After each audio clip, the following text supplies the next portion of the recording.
and I stumbled, got caught up in the cables, and I banged my foot in the floor. So yeah. Right to the well, look at that. Look at that. It's all walked. Hold on.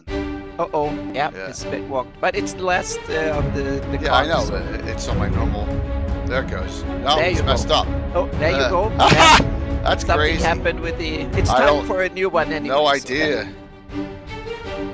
No idea. We'll just come right here. That's strange. Nope.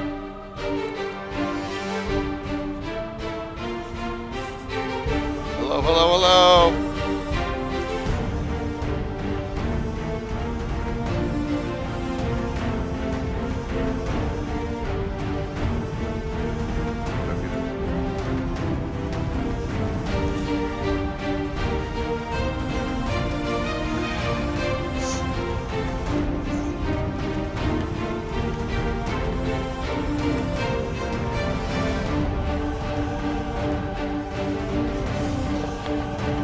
Gave all the login IDs, I think, to everyone. Go check that. Hopefully.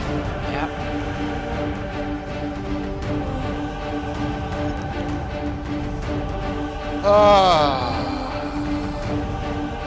Yeah, Dennis has it. I know. Yeah, I know. I emailed Roger his a while back. So, hey, Coco.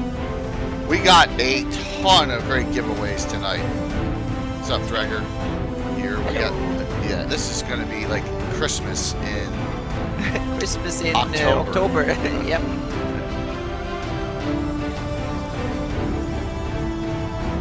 Let me just run a minute here. So make sure.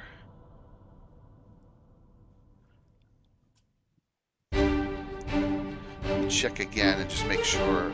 Here comes Roger. Right. Awesome.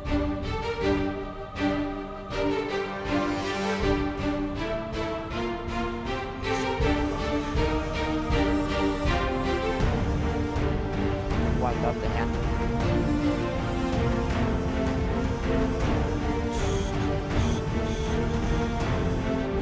Yep, I gave it to Joe as well. All right, yeah, they all have it.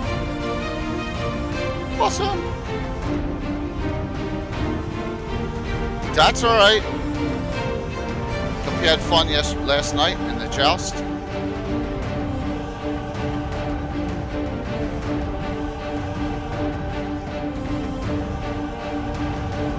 That's me.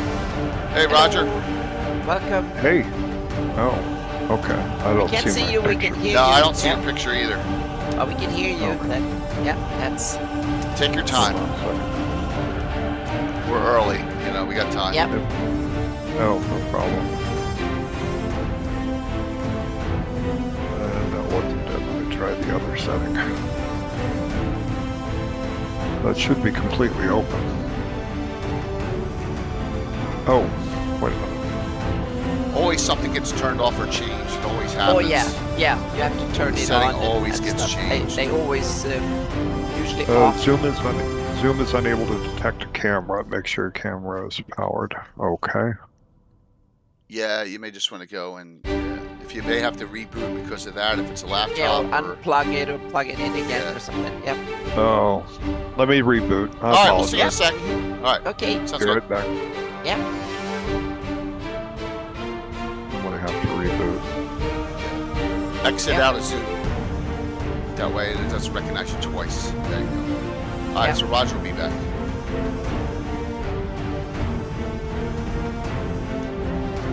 I'm not giving shout outs to everyone here because you should know about this. Right? I don't need to go through all the Twitch shout outs.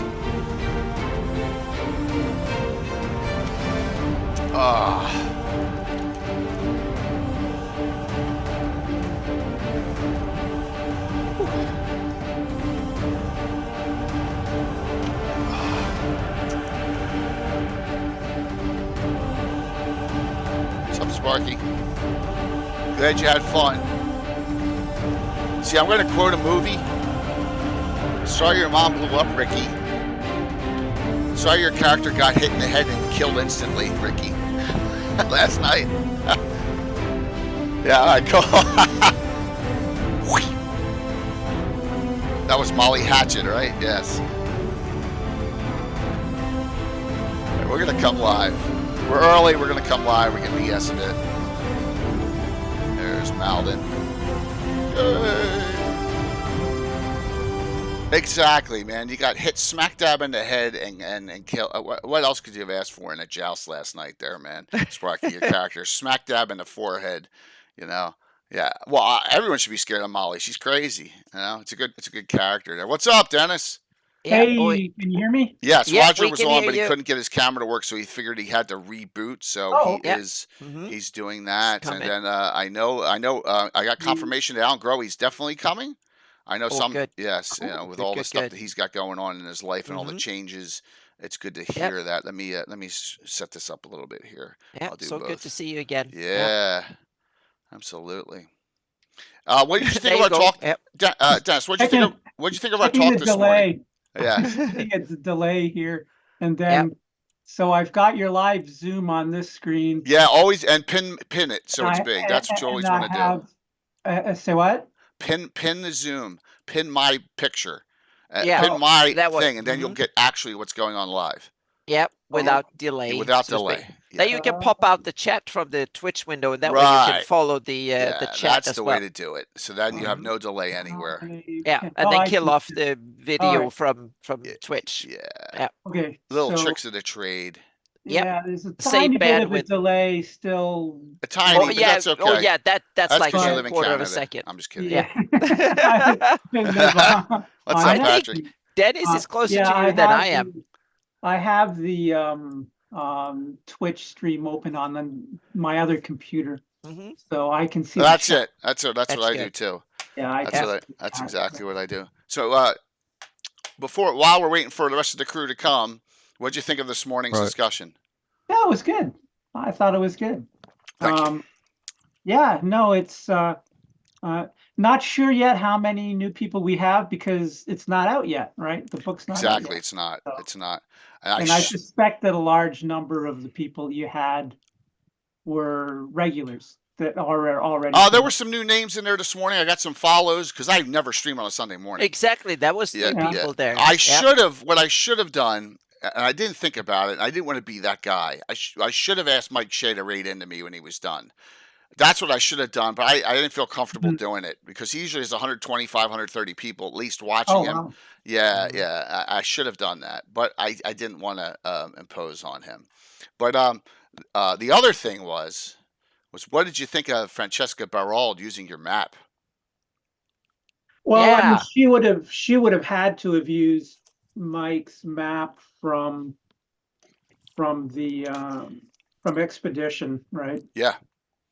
Expedition to GREYHAWK Ruins. So it doesn't surprise me that my design was used. In order to get because Mike's version has very few locations on it. Right. She would have had to have gone to the LGJ map for those locations. But I don't know how many locations are on this new one. I think like maybe 20. Oh, that's it? I think so. Oh, okay. I think so. No. How's it going, Roger? Yeah, no, I'll be interested to see more than just the 200 pixelated little view of it. But Yeah. Mhm. I'd be interested in talking to her to find out. Yeah, I'd love to get her in an interview. What I really they would. sent her, and what their instructions were to her. Mhm. So the giveaway just says Virtual GrowCon 5 sponsors because it's a lot of stuff. So have at it. Absolutely. I think we got a new follow there. Hey, Alan. Hey guys. Hello. And Roger, I think we can hear you, but we can't see you yet. Yeah, I'm still working on that. Take your Oh, very time. good.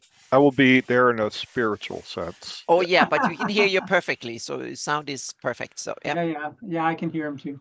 Mhm. How you doing, Alan? Good? Doing all right. Can you hear me okay? Yeah, we Yep. can. We Mhm. can, Perfect. absolutely. Yeah, the lighting's weird. It's shining straight in my window, so I had to shut the blind. Sorry. Oh, that's all right. That's okay perfectly. So, here we are, the end of another virtual GrowCon, our fifth year. Isn't it insane? Like, where did the time go? You know, all the way back from 2020 after COVID, and Nana and I say we can do this, and then we did it, and now this is the fifth one, and Yep. this one. Now I know there was a lot of finagling and jockeying for tickets at the end that always happens in these things, with people with last second stuff coming up. But this was the most sold out we ever were on events. So like, you know, a lot of events were filled up completely. And so it was really good, and you know, it's all right. Here comes Roger again, so I'm gonna have to boot him once. But oh no, I don't know what there. All right, so he's still Roger. You there? Life is hard. Oh man. Any Boy, the ideas? chat is hopping already. Wow. Now, Yeah. all I can say is, hey, my name is there, and it's correct. All right. Oh, well, yeah, if, good. you can keep I on love- messing as we go, and if it happens, it happens. If it doesn't, it's okay. Yeah. I have a Thank Hope you. we can hear you. I'm gonna have a surprise. We're gonna have someone log on around 7:30. Ooh. Yes, for a reason, because if you see back here, I have 3, and unfortunately the labels haven't come in yet, but I have 3 trophies.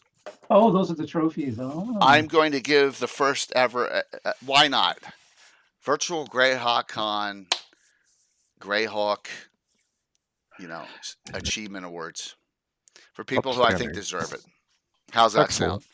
Wow. I had some advice. We had some advice. There was no committee. There's many people that deserve it, but we're starting with 3. How's that sound? Does that sound good? A good beginning. Cool. It's a good beginning for this year. Yeah, there's a lot of people who deserve it. Absolutely. And I'm not one of them. I've only been around in the community 6 years. So think about that. It's only been 6. So there's other people who deserve it well before I do. So I feel Well, like I could be one to give it out. So Well, I'm a bum, so hey, whatever. I'm yeah, well, good. Roger, you may want to sit tight. So we'll see. Things are coming up. We'll see at 7:30. All right, and we're gonna wait till we have some peak audience. So get some raids in, but we're gonna have a guest come on, and he doesn't know why he's coming on. Everyone knows this person, but he's gonna be coming at 7:30. He doesn't know why. Cool. So all right, all right.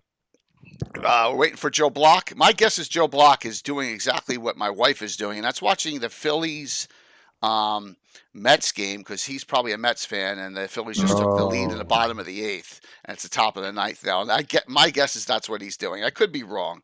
Yeah. It doesn't matter how. Ollie just runs. We need people like that, Drager. We need those, and we talked about that this morning. That we need to cultivate those that are about to come in, because there are going to be people looking for more than 9 pages out of a book. Oh yeah. Right?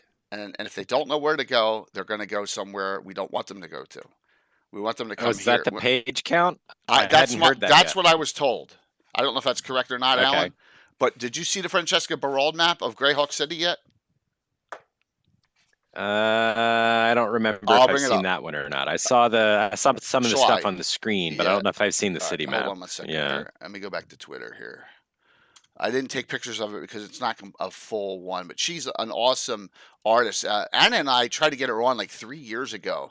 When we Yeah, were she doing, responded promptly. Yeah, but she was very kind declined about to- it. Oh, exactly. She was very kind about it, Yeah. but she didn't want to be on the show. No, she Yep. did not want to be on. So Yeah, let's but she go. was very quick. And by the in way, there's no replying time and- limit on this show tonight. If people gotta go, they can go. But there's no time limit on the show tonight. There you go.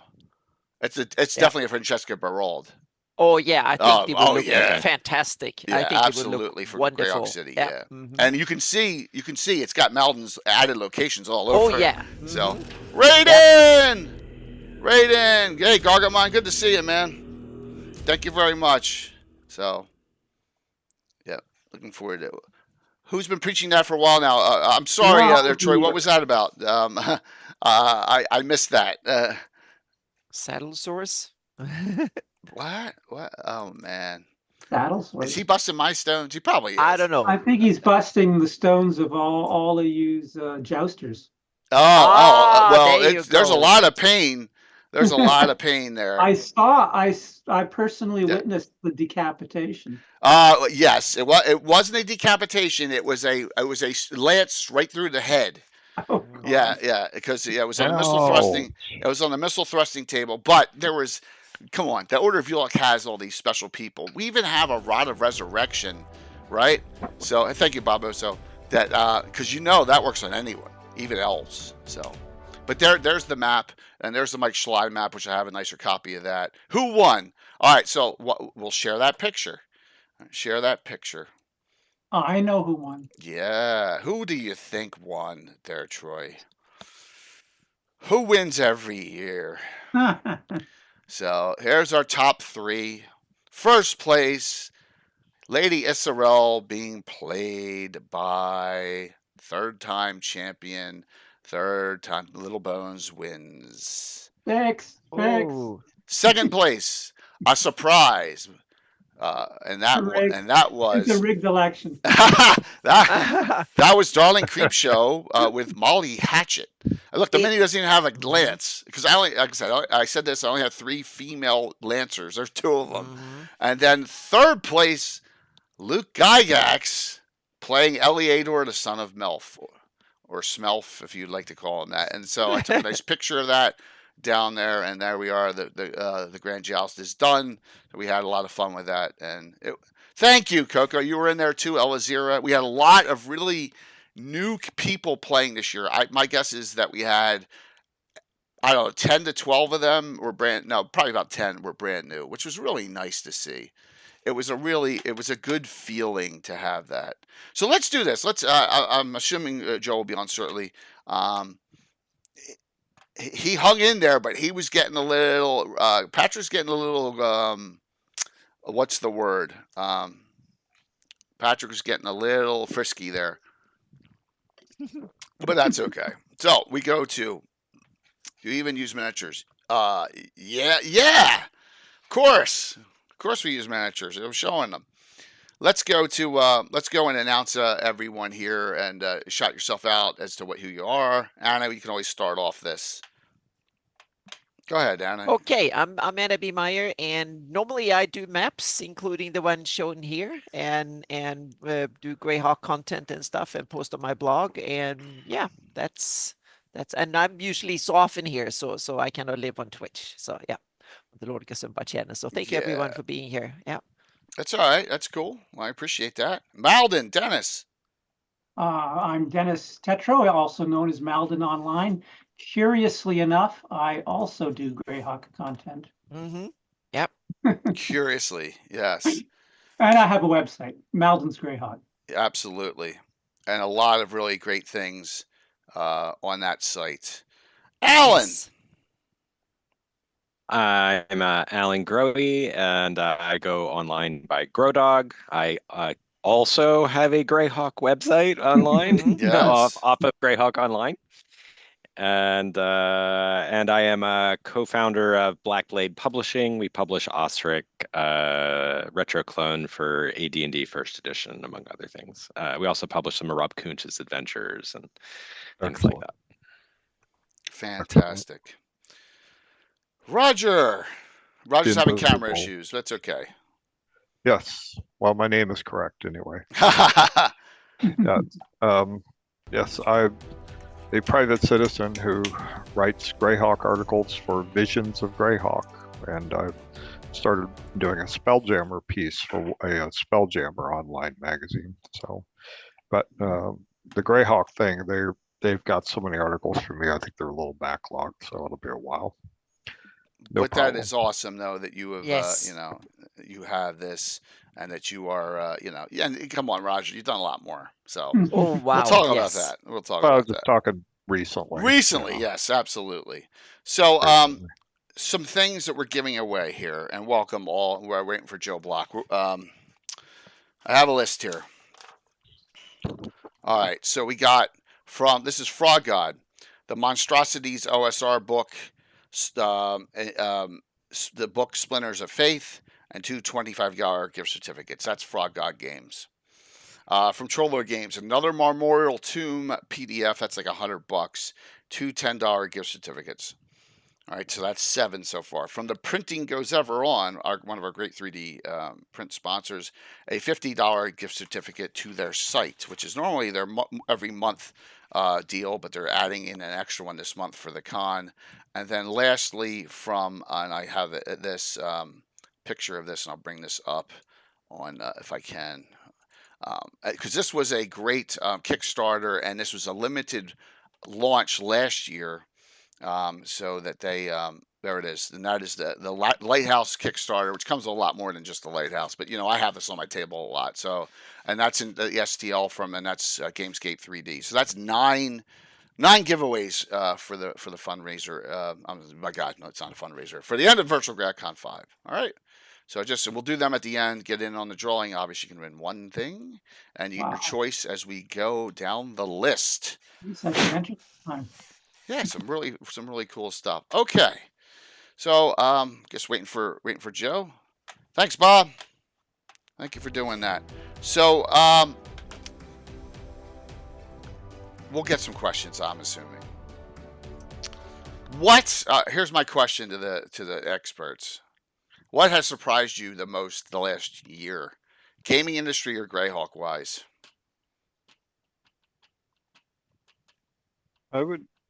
If I can go first, I would have to say it's just the incredible rise of online magazines, and everything, which have expanded fantastically. Some make it, some don't, but the trend is on, and the trend is the key. People are really starting to take ownership of this kind of thing. I have to give a personal experience, very non-GREYHAWK related, but I'll make it very brief. I was a member of my wife and I were both members of a fan fiction group based around Daria from the MTV days. And in brief, what we wound up getting everybody into was that we took ownership of Daria ourselves. That because obviously MTV was not going to be producing any more stuff, so producing fan fiction, producing encyclopedias about the show, producing articles and essays about the show, that was kind of a major thing, and it led to an enormous expansion of the not only the number of people who became involved, but of the online resources, which are many. I see the very same thing happening like with GREYHAWK and with other things, but in particular on the GREYHAWK front, just a constant, enlargement of all the like Visions of GREYHAWK, for example, which I'm writing for currently, has grown from being a relatively small online fanzine into a pretty substantial, a rather monstrous size. It's going to overtake the old Dragon magazine at 128 pages before too long here. So just the increase of there we go. Yes, the increase in interest in that kind of thing. The writer base, the number of people who want to be able to contribute to this kind of thing and basically take ownership of GREYHAWK, if you don't mind my saying so, on our own terms. It's not a thing where we're challenging copyright. We're just saying you're not producing what we want. We're going to produce what we want, and keep up with it on that front. So without any challenge to their ownership, to WotC's ownership of the thing, we're actually going to do our own thing, so to speak, and just basically blow it out from there. And I think it's great. Okay. Excellent. I think that's an old shout out there, Michael. I didn't update it, so sorry about that. I should have. Alan, Dennis? That's a pretty good one, actually. I hadn't thought of that one. Certainly. Oh, I've got a guest here. That's okay.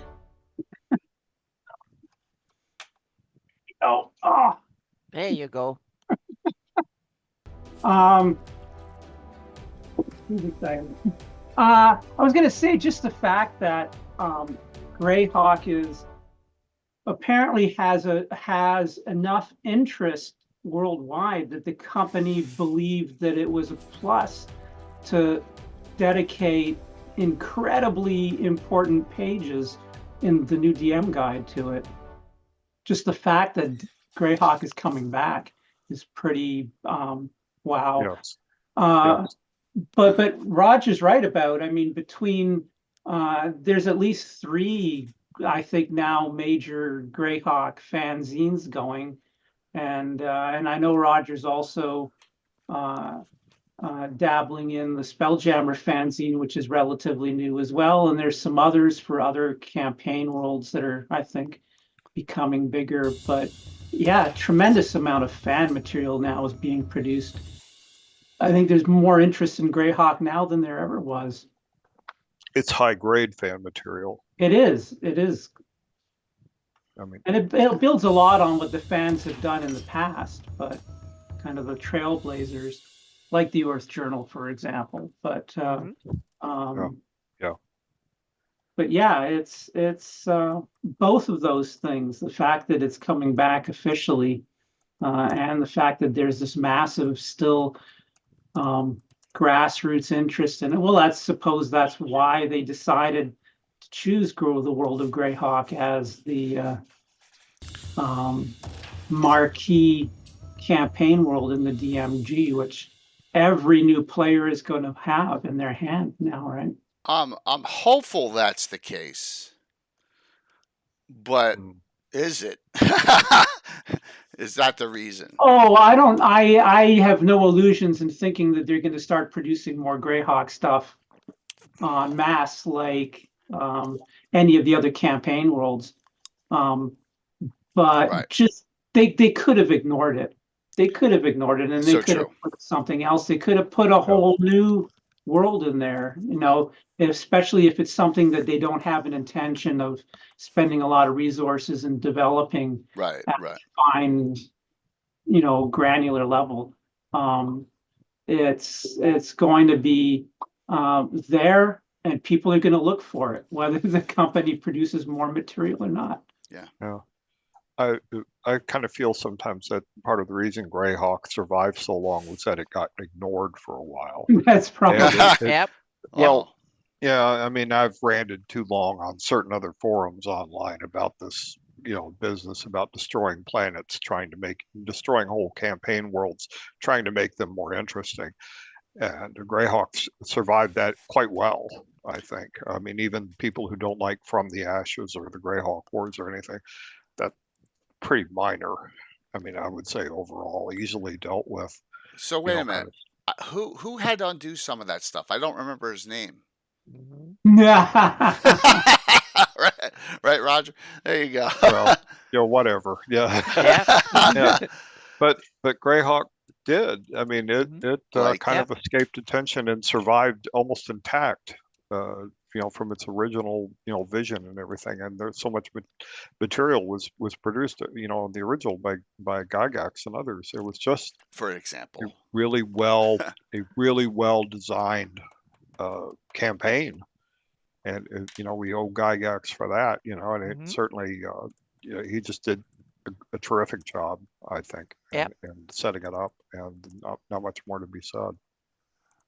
Normally it's the first weekend every year in October, permitting on time. I did not even look ahead this year, but we will.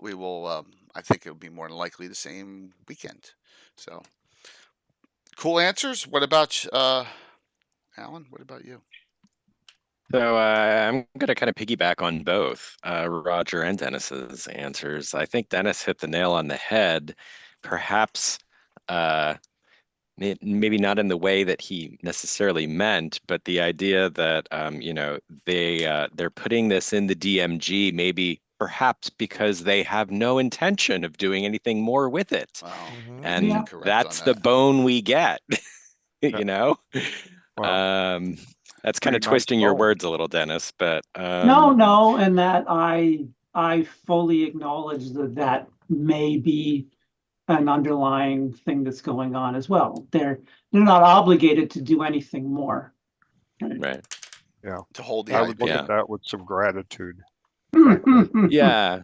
if you Yeah, get I where mean, I'm coming from. it's like the old Lovecraft quote, that is not dead which can eternal lie, and with strange aeons even death may die. And Greyhawk obviously comes back Yeah. from the dead, with the DMG a little bit, and I think it will attract a lot of new fans. I think it will. I hope Um, so. Absolutely. and I think that's definitely good food for thought. And then some fans on the idea of taking ownership, as Roger was saying, have been working on introductory materials for these 5e fans who will be like, hey, what's Greyhawk? How do I learn more? It looks cool. It looks interesting. That's a neat city map. What do I do with it? What adventures can I play in Greyhawk? Exactly. So there's fans working on stuff like that ahead of Yeah. time, because we're not waiting on Wizards to do that work, And we should. because they're not going to do it to the standard we would anyway.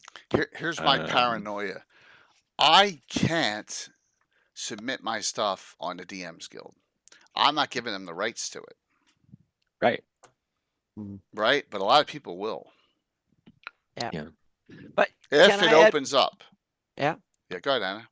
I was going to say something that surprised me, and I agree with what all three of you have said so far, but I want to go even further. And during COVID, I wasn't surprised that sitting at home playing games exploded, so to speak. What surprised me the most the last couple of years and is that increase in our hobbies reach and gone mainstream have actually continued to grow, so to speak. That surprised me. I thought we would at least plateaued by now, or seen, like a lot of people have said, oh, it's not the new cool thing anymore, so I'm stopped doing it. And we will be, but it's still growing, and that has amazed me, the strength of the hobby and the industry as a whole, not only Greyhawk. Yes. We are part of it, and I totally Excellent. agree with all that, but as the whole thing, meaning we see so many new cool games, D&D getting stronger, but not on the behalf of the other games. The other games are getting stronger. There are more games, there are newer games, there are cooler games, and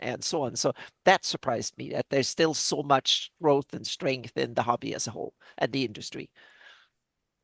Yeah. S- I Excellent. agree Great with point. that completely. I think that was excellent. Yeah, that Yeah. we're able to do stuff that Mhm. wouldn't otherwise be labeled official or taken in, Yeah. and printed and everything. We can do pretty much what we want, Yep. and set Mhm. it up as we want. Yeah, Yep. I exactly. mean, the Financial Times, The Economist, and stuff. They cite not only D&D, they cite other role playing games and fantasy worlds and stuff. So we have definitely gone mainstream in a way I don't think we've ever had in that sense. At not as a threat or a new thing, but as a serious hobby and industry, so to speak. Yes. Excellent. Trying to get my camera to focus properly here. That's Yep. all right. That's Mhm. all right. So that was a question Yeah. for me. Just Big to- Mac had a good point in the chat actually about and he's very active in the Spelljammer thing, and one of the forces behind the Spelljammer fanzine. Spelljammer is one of those things that got rebooted recently. Yeah. So we can use it as an example of what might happen. And like Big Mac says, a lot of people in the Spelljammer community didn't like the loss of crystal spheres. And so they're just all keeping it in their own personal campaigns, right? Doesn't matter what, changes WotC did to it. DMs can still maintain the parts that they love, the parts that they want. And the fact that it's still around means there's new interest that comes into it. And those new people come in and say, oh, hey, what did they do in the past? That's really cool. Yeah. Right? Yes. We might be luckier in that sense that Greyhawk, if what they said in the teaser of the Dungeon Master's Guide, that Greyhawk will be used as an example of how to homebrew a setting. And if they stick to that, I think that could be the best reintroduction of the setting to the young audience again, so to speak. Yeah. Excellent. Yeah, because that'll feed the fans and Yeah. the fan interest, and it'll just bring more creativity into the fan communities that we have now. Yeah, Yep. absolutely. If we're there to be accepting Exactly. We need to be we need to be welcoming them properly. Absolutely, and Yes. that's Yeah. where we need to be. So that was my question. I guess that there you go. So Anna, what are your thoughts? You got a question for the three here? Well, I was now I was going to piggyback on what we talked about here. Okay. What do you think the GREYHAWK community and creators and fans and stuff need to do in order to more than being welcoming? That was my take. But other things that we can do as a community and we should do, meaning if you sit there and have cool adventure ideas, you want to write a blog and stuff, meaning what should be the guiding lights to for us going forward, because we hopefully will have an influx of new gamers into the setting, so to speak. I would say reading other people's stuff. Mm-hmm. You Good know, one. Great that's one. the key one, is that when Yep. if they produce something, read it and comment. Yep. Show that you acknowledge it's out there and that you're taking it seriously. Yep. I mean, that's a huge thing for me. You know, if Yep. somebody talks about something I've done and There comes Guild Superior from their game. you know, Yeah, so good. it Great point. makes me very happy, and I think that's important for other people too. Just keep it going. Yeah. Exactly. Yeah, exactly. Alan, how will this affect Blackblade, what you do on your website and stuff like that, or any advice to others on what now can be the time to jump on the bandwagon, so to speak, if you want to join the community and do something or have a speciality or something, that this might be the time. Yeah, I think it's a good time to, sort of be there with resources available for fans with kind of open arms to help them come into the setting to learn about it. I think it's also a good time for us as a community, and we kind of say a community, but there's lots of small communities of GREYHAWK fans everywhere. Yep. There's community of fans on Facebook, on Cannon Fire. Yep. There's communities of fans who work on all the various zine projects, podcasters. There's your guys' shows. There's there's lots of small groups of communities. So I think it would be worthwhile for us to maybe as community stewards to see about how we can work better together and sort of cross-pollinate more. So fans are aware of the breadth of resources that are out there. Well, that is one of the reasons why we have the con. I'm trying. Yeah. You're absolutely right, Alan. 100%. 100%. We need to keep doing that. So when a new zine comes out, whether it's Visions or Grey Grimoire, I do a show either on Legends of Lore or Gavin, showing it, right? Showing all this great stuff coming out. Keep the guests rolling, keep the blogging going, have the bloggers on, have the crafters on, have the streams going, linking them all up, doing the fundraiser once a year. We had 50, and Alan, we had 50 people at GaryCon. 50 last year. It was so awesome. I feel bad because you're working most of the time at that show, but man, so all right, raise your hand if you DM'd for Vince Vaughn and Joe Manganiello last year at GaryCon. Oh, I thought, Alan's raising his hand. So there you go. Absolutely. So what a wonderful, wonderful thing, man. It's just great. So we got to keep on rolling. Keep it rolling.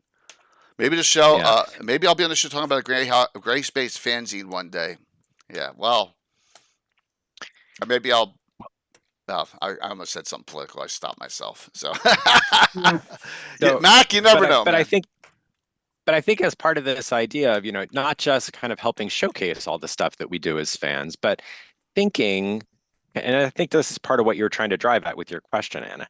Thinking about, what kind of community do we want to be, or communities do we want to be, and how do we make ourselves more available, and how do we make ourselves, help each other out over, when we have problems with different areas in the community. And, and things like that. Yeah. You know, that's what we come together and do as friends and as fans and as gamers. Mm-hmm. Yeah. Yeah, and I think also, Alan, I think great points, and I also think that the resilience of GREYHAWK as a setting is very much due to the fact that there are multiple communities, because communities comes and goes, and people Sure. they lose interest or have other things in Uh, life, so they need to take a pause or whatever. So, and that's why you need to have a lot of communities with lots of people in each of them, and we also specialize in different aspects Yeah. of the setting and That's it. different Sure. rule systems or whatever. So that also Yeah, your makes map community is a great exactly example meaning of that. meaning Huge I crossover. focus on the geography primarily and Here comes Joe stuff Bloch. and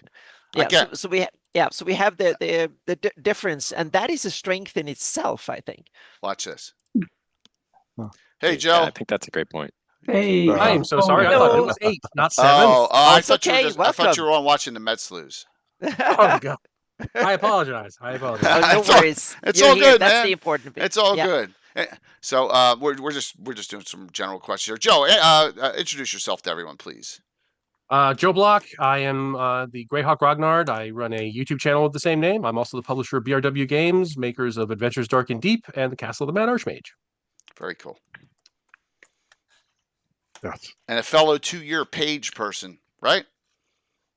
Yes. Come to Page. Well, Yep. Joe's much more involved, right? You got a position for him, don't you? I'm actually going to be taking care of issues in the dealer's room. I'm I guess, and I'm also on the con committee. So Awesome. Very cool. Cool. Very cool. Well, Anna and I will be there, and a lot of people from the community will Mhm. be there. So that's fantastic. All right, so continue with this. We're just talking about communities and reaching out and networking right now. And we had a question on what surprised you most in the last year. If you want to handle that at some point, you know, a lot of people had some, you know, whether it was GREYHAWK or non, like in the industry community, what, you know. So that's where we are. So, continue. I'm sorry to interrupt there, but Alan was saying something, and then Joe came in. I forget what it was. Oh, No, it's all right. I was just talking about the community and the fact that we have multiple communities, and that, Yeah. you know, I think there's having some sort of, you kind of asked a little bit, Anna, about what more could we do beyond being welcoming. And I think helping fans find all these sub communities we have and Mhm. helping them kind of identify, oh, I love making maps. This is the, you know, community Anna runs that's around that. Or, you know, I love deep dives in lore of GREYHAWK. This is Joe's channel for that, or whatever. That making them aware of all these and having almost like a, I don't know, like a resource guide for the GREYHAWK Yeah. communities out there would be like a great. I was just going to say welcoming we should have like a librarian or someone who can connect the dots, and I would say Greycast, the podcast is one of these little things that someone who can put together and kind of keep an eye on all the sub communities and kind of be a little bit of a middleman or the something like that too, because we get nerdy in our own little stuff often, and that creates a lot of cool content. But the thing is that there might be someone can specialize on digging in and kind of making a summary or stuff like that. And that will be, I think now we're starting to be so wide and so many of us that will be a role that might not really have been needed 10 years ago, but I think it's going to be more and more needed to have it. Yes. So The pleasant downside of having such a massive amount of material and different types of material available is finding it. Right. exactly. Yeah, Yeah. absolutely. It is. Yeah. It's a challenge, and that is the challenge when that book hits, Mm-hmm. right? It's Yep. where to direct them. All right, here comes our other special guest. Oh. Ta-da! Hey. Carlos! Hello. Hey, Carlos. hey, Hey. Carlos is going to join us for some Ask the Experts as well. So, and then we'll wait till 8 o'clock, and then I'll spring some things on some people in chat. How's that in here? Sound good? Cool. Sound good? Cool. So, hey, it's good to see you, Carlos. And your game was great Friday night. Everyone had a blast. Yeah. And appreciate it. Mhm. you know, I really appreciate that. You know, it's been a really fun time. So another good success. So absolutely. Yeah, I was able to catch a chunk of it. Oh, awesome. Yeah, Dennis has been watching a lot this weekend. I'm like, what? So I was like, wow. Yeah, I'm alone this weekend. So Ah! He's alone with his thoughts.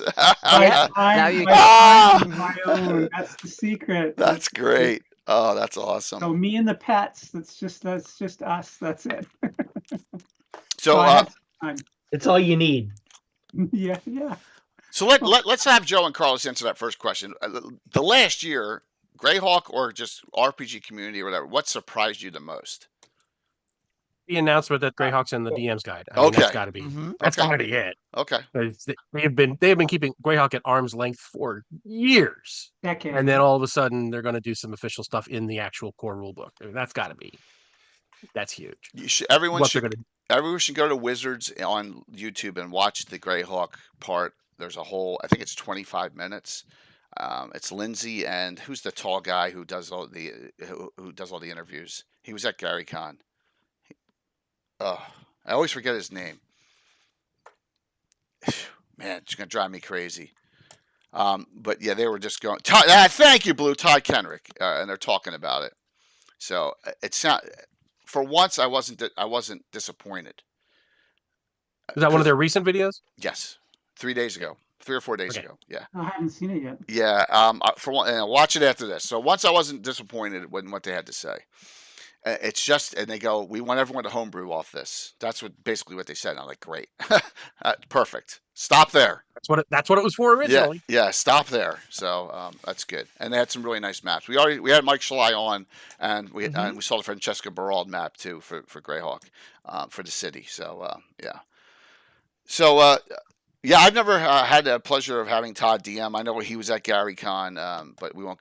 That was a different story. So they are Dave. Everyone is already homebrewing GREYHAWK, but there's a difference between homebrewing and homebrewing GREYHAWK. You know that they're splitting hairs. I know, but there is that stigma in the 5e world that's not homebrewing, even though you're homebrewing a setting. So, Carlos, how about you? Surprise? I have to agree with Joseph. I felt like that the inclusion of GREYHAWK in the DMG, it was startling to me. I thought that they would continue to ignore it and just maybe do stuff like Yawning Portal in order to maintain the IP, but them actually giving it some real shine. And I think Roger mentioned earlier that actually in very valuable and important pages in the DMG, that's a shock to me. So I'm typing in caps for a reason in chat. I have permission to do what I am about to do. Uh-oh. Okay? From someone who played last night in the joust. So, how about if I were to surprise you and say there's going to be a really cool GREYHAWK publication coming out in early 2025? Like official.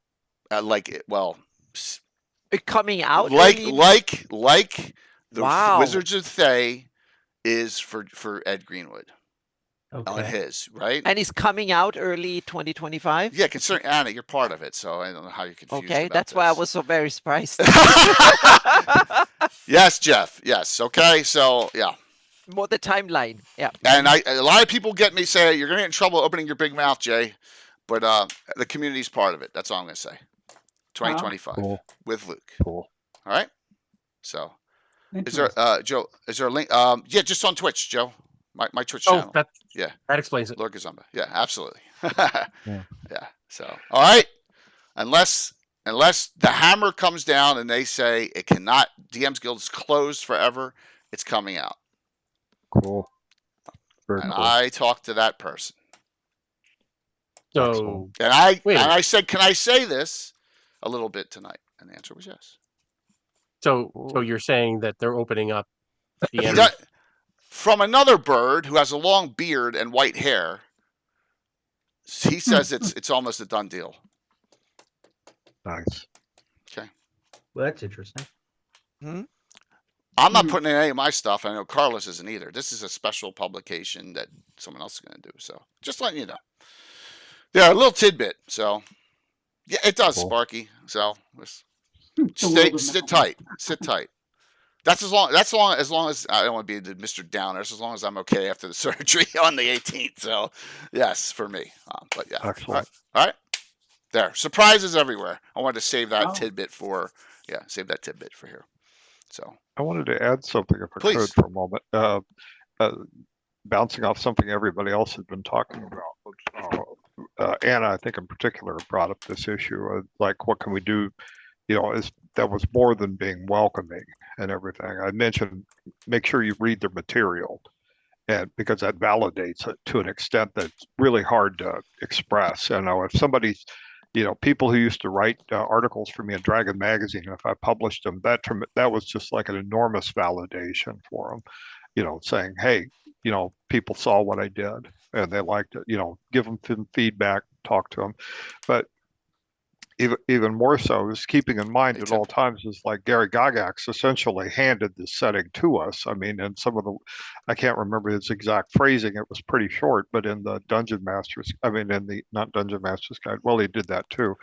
But in the World of GREYHAWK 1983 box set, there was a short phrase basically said, "This is your world now." Make it your Yeah. And he literally dropped it in our laps. And it's probably the most blunt phrasing of that's ever made for any campaign. Most people want you to play the campaign pretty close to the way they put it out. He just said, take this and run with it. And that I think was an enormous, it obviously had an enormous effect on people who looked at it and said, this guy created this for me. And I can take it and I can do what I want to with it. So it's not only, reading what the other people write, but also, being fairly embracing of the fact that we're going to have very spread out, highly variable, differentiated group of, fans. And it's going to be massive to say yes to the whole thing. And that right alone, just saying, yes, you're going with it in the right direction. Keep it up. I think the encouragement that you can offer people, who do stuff for you like that is immense. I mean, that just really that gets them all spun up right there, and that kind of thing. And more than just being welcoming, saying, yeah, I read you and I think it's great. Keep it up. I think that the comment in the back of the 83 box set was kind of like the comment at the end of 2010 Contact, when they said all these planets are yours except for Europa being, of course, Forgotten Realms. I did want to mention, though, that something else that to piggyback on what Roger said, reading those things and giving feedback and things like that is immensely useful. But also for those of you that, I don't know, I know times are tough and whatever, but if people have a little bit of disposable income that they can throw out, for example, Joseph and Anna both have great, absolutely fantastic Patreons that I've been a member of for years now, and they both have very affordable tiers that are very inexpensive, where you're throwing them $1 or a month or something like that, and maybe it's not, you're not, that buys you a candy bar or something, or half a candy bar nowadays, but the idea is, though, that you're supporting these people, you're validating their work, and you're giving them the inspiration that they want to continue. And I think that's more valuable even necessarily than that financial support, is the knowing that the community is behind you. Thanks. So I did want to highlight Joseph, for example. His Patreon is excellent. The stuff that he gives, there's nobody out there in the community right now, as far as I'm concerned, that has a Gygaxian voice like his. When I read his stuff, I feel like I'm reading something that Gary wrote, and I can't get higher. You are way too kind. You are you. No, but I agree with Carlos. It's like Joe, you have a grip on that old Gygaxian content that like none other, and I'm blushing. It's awesome. This is awesome. Yeah, but it's awesome. It's writing voice. It's beyond belief. And Anna, there's nobody that does what you do in the community either. So thank you. Yeah, it's like for Patreon, throw those guys $1 a month, and you won't regret it. Yep. I would agree. Thank you. Which is something I need to start thinking about. So yeah. Yeah. Mm-hmm. Good point. It's fun, and Beanie, and I think it shows it because we're doing so many different things, and there's room for even more different cool things. And Joe, you said something really cool, that page last year at the seminar. I wasn't there, but I saw it on Jay streamed it, and you say you riffing off each other, and I think that's the really cool thing. That I think that was spot on. That's what we do, because when Carlos done an adventure, written something, or Alan writes something about Old Castle, Thanks, or Joe, you analyze, Patrick. put together, or make a little a twist or a prequel to an old adventure. They can make, oh damn, I need to go back and look at that, and that illustration. I found some heraldry or fun details about something that I can add, and a place name, and so on and so forth. That makes it onto my maps, and makes the spotlight that I can. I need to start thinking, what would the geography be behind these stories and stuff? So it's fantastic. So Yeah. let's take a look at this real quick. This is my Patreon front page. Anna, Carlos, Gamescape, Will. I just joined Joe's. There you go. We can't forget Will. William Henry Dvorak is. Oh I yeah, know. wow, Yeah. yes. Yeah. I'm also Especially a member when of that one too. Yeah. So Yeah, I was yeah. remiss in not Absolutely. bringing that Oh, one and I up. have Gaxwork too. Yes, Yeah. there you go. So. And even a couple bucks really does help. Oh, it Oh, does, yeah, 'cause of all definitely. it stacks I mean, up. Yeah. Yeah, I'm not making a ton of money on it, but it really absolutely It does. helps, and It gives does. me breathing room to write stuff and make videos and things. Absolutely. And and we all work hard, and having one area where you got an income source from is just a bonus, because we all, for the most part, except for Anna, it's her career. We all have jobs, right? We all work at another job, and it's nice to have. Mine is Twitch. You're all Patreon or whatever. It's great. So Just hosting stuff costs to have web hosting fees and all of that. Oh as yeah. well. yeah. Yeah. Dennis, you are the exception, I think. So far. But you're a professor, so Well, and that's because being Canadian, I used to have a link actually for PayPal, but it doesn't work anymore because it doesn't go to Canadian accounts. oh I'll have to my figure gosh, it's something bizarre. out. It's so I don't know. bizarre. I took a brief look at Coffee, but Ko-fi or whatever it's Ko-fi, called. yeah. Yeah. I couldn't get it to work either. It wouldn't connect to any of my financial accounts. So someday I'll figure it out. But yeah, it would be nice to at least have web A hosting. a little bit coming in. 'cause I you have got a no lot of illusion content. I'll ever be able to make money off of it. But Well, For me, the like you biggest said, thing I have a is job. It gives you that reason why. we all do. We all do. It gives you that reason why. Hey, I'm going to put 40 hours of my life a week Yeah. Yeah. into making Yeah, product. absolutely. Yeah. That people actually care and they want to hear your voice. Because otherwise, if Pep- nobody wants to hear your voice, I don't see the reason for it. Yeah, you too. So I'll say this: if anyone ever told me that me and my old 50-plus-year-old old white guy, crotchy white guy friend sitting around a table could generate income, you would have, you know what I'm saying? Right? Yeah. So, but it's all the other stuff. But I'm just saying that started but it. So, yeah. Yeah. But look, the community, you got to get back to the community too. And we all do. Yeah. The fundraiser events we do, all the time we put out there. So, it's fun. It's a beloved hobby of all of ours. And that's why we love it so much. So, let's ask this. Give me a GREYHAWK 2020 end of this year 2025 idea or sneak peek on something that you maybe shouldn't sneak peek, or an idea that may be out there like you'd love to see this. I just gave you guys one. I gave you one. The rest of the world. What's I that? mean, this is already being done on Anna's blog. Okay. Facebook page. I mean, there's a tremendous amount of work that people are throwing out all of a sudden, trying to expand the thing. One of the things Gary used to do was, expand the world of GREYHAWK, through the types of adventures he would put out. The Giants Drow series, which wound up in the Abyss and everything like that, enormously expanded, the range of just geography that you could cross, and even led to other planets, in the last module. He would, this was one of his tactics, basically, to keep expanding the campaign base, and keep expanding the campaign area. and just make it larger and larger and larger, so that people could find their own niche that they liked. Yeah. And Orth is not been fully done, and Joe's done a lot of it. it's getting there. It's getting there. It is definitely getting there. But so yeah, and maybe you remembered some of those books from last year at GaryCon that was expanded on here. Here's two of them. Right, Gulf of Gyar and the domain of the despotic giant king, all west of that area. These are awesome books. So it's happening.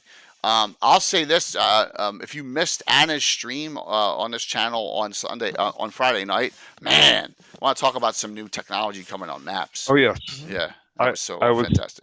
You were there. Yeah. Yeah, yeah. Thank you, Roger, for all the comments. That were wow. Yeah, yep. Yeah, that was awesome. That was mind blowing. Yeah. So, anyone else want to tackle that? Well, the rest of the planet. I'm just going to say, I'm when I started thinking about that seriously about 5 years ago to start looking into mapping the rest of the world, it was simply because at first I didn't want to, and it was simply because I needed to know where the Flanese was on the planet. So that's why I realized that I needed to fixate that. That means that I have to kind of understand the surroundings a bit. And the more I dug into it, it became this bottomless pit of rabbit hole to go into. And I'm still in it, so to speak. And now I realize that now I need to have sort of my vision of the planet, what happened and what's out there. So I need to go back in history. And that was another rabbit hole. And one led to the next and so on and so forth. And here we are. So I'm doing them in tandem. So I spend like 1 day a week. That's my workflow is 1 day a week I spend on R&D, just going out there, not doing the stuff I normally do. And so I sit and spend like history of the of planet or cosmology or some esoteric stuff. I just do that, sit and riff off or I take hiking and I take my notebook and say, okay, this will be the theme today. So I have 1 day a week that I do stuff like that. And it usually becomes just a bunch of notes, but over successive months, when I've done like 20 of these days, then something cool comes out of it. Usually a rule system that I'm building now is one of these ideas that started as a dedicated house rule project. So there's a bunch of them, and their long history has taken the first step of it, so to speak. So and then if they're really and then I kind of put teasers out, and if enough people are interested, then I elevate it up to a major project, so to speak, and it becomes a real project. And you're one, like the stuff Anna showed on Friday night is insanity as far as as far as she has stuff done that takes up a terabyte of disk drive space. Oh, many terabytes. Well, I'm just talking about in the Shield Lands. That's 1/4 of a Darlene hex. Yeah. Think about that. Yeah, I needed to test. So I use my own campaign as my test ground that I figured how to do things. So it's questionable quality, and then it kind of elevates it from there. That was crazy. Yeah, that was crazy. Absolutely. So, hey, and I had another breakthrough, by the way, today on that technology that will come in. And I had another epiphany, and I realized I'm an idiot that didn't think of that before. So I'm going to dedicate a future stream. I'm talking of why it took me 2 years to be that dumb that I didn't realize I could have done that. So now I think I've solved the issue that has caused trouble for 3 years. But yeah, it's like nuclear physics, and I'm not that smart. So it takes a while for me to figure things out. So yeah. So anyone else want to tackle that question? I know I'm going really, really amorphous on these right out there. Like my brain is on that out there wavelength right now. I would love to see a source book for Kaoland along the same lines as the Marklands or awesome. or the unpublished one they did for the Great Kingdom. Yeah, the Shelter Valley. Gary and Sam, they're working on one. Gary and Sam are working on one. Yeah, I want to see it. I heard about that a while ago, and I was like, where is it? I need to see this. I need this. Yeah, I think that's definitely coming. Because they talked about it. We did a timeline of kings. We actually did a Keelerland Legends and Lore just a couple weeks ago. Look at it. It sounds like he's working. They're working on it. So that's a 2025, I think, hit. So, yep.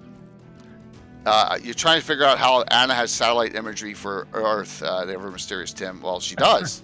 Oh yeah, I'm working on it, so to Yeah, speak. It's yeah. just a matter of tuning the magical Yeah, she lens does. there so we get the right quality of it, so to speak. That's I the managed to tricky thing. produce that grainy image of Earth for the Mm-hmm.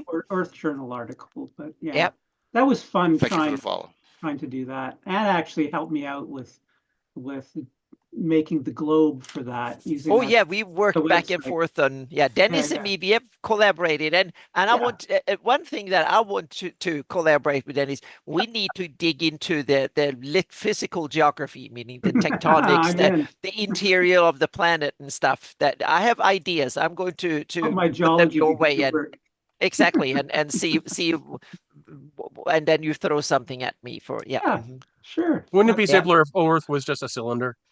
Yes, or flat. I mean, Yeah, or flat or something would be perfect. Yep. Mhm. It's More Omanora, accurate. that thing spinning through the solar system. Yeah. That Yeah. Except- Flat Yeah. earthers have a point. Well, I mean, Well- when we do that gray space stream with Big Mac there, there are some weird shaped planets in gray space. yeah. Maybe we should start a flat Earth society because it's easier to map. I always Dragger thought here, about that's that. a question for another show about how the tectonics affect the Underdark. I'm not going into that Yeah. on this show. Ooh, Yeah, that's too yes, specified. That's too specific. So, yeah, another Underdark, yeah. another Underdark stream. but we will get to another Underdark. Dennis is really hot to come on a lot more shows now. So I think we got him now. We got him Yep. roped in. All right. Anyone else want to handle this one? Like, wow, I'd love to see this. Things I would love to see. Well, I wouldn't mind seeing what Joseph just said about Keeland.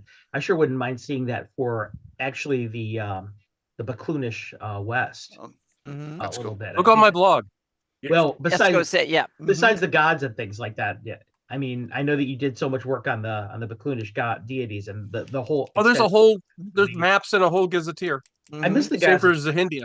I missed the gazetteer, but I was Yeah, also going to that's all mention the also that I was thinking that I wouldn't mind seeing that for the Barbarian East as well. That would be cool too. I think Yeah. we need more of those. And another thing, we Joseph, I need to put that down though on my list of reading. You'll yeah, have to and Fireland is one of these awesome places too. That I heard somebody's working on a fire land. exactly. I have I've heard no that idea what too, you're and talking and I heard some rumor, some crazy. I even had a kind of magical sense that it's looking fantastic See, now Anna's and it's saying too awesome. much. Yep, I know it's awesome. So yeah, mhm. Yeah. My problem with that product, to be honest with you, is I could probably release it tomorrow, but I'm too much Yeah. of a perfectionist. I need it. I need Understood. It to But you can always revise it later, so to be, speak. no, I can't. Oh yes, you can. Because once I'm done with it, I'm done with it. Oh, Troy, okay. can you put a there- link up yeah. with that? I don't know where that is. An article from Rock of the West and Deceive Gazetteer from the Triad. That would be cool. Hey, The Carlos, Gazetteer is if you good, need some yeah. you need some right. editorial assistance or input on that to help get it over the hump, reach out. Are you That's really? why we have a really ready community, to man. to edit like 800 pages of work? I wouldn't say that quite that fast.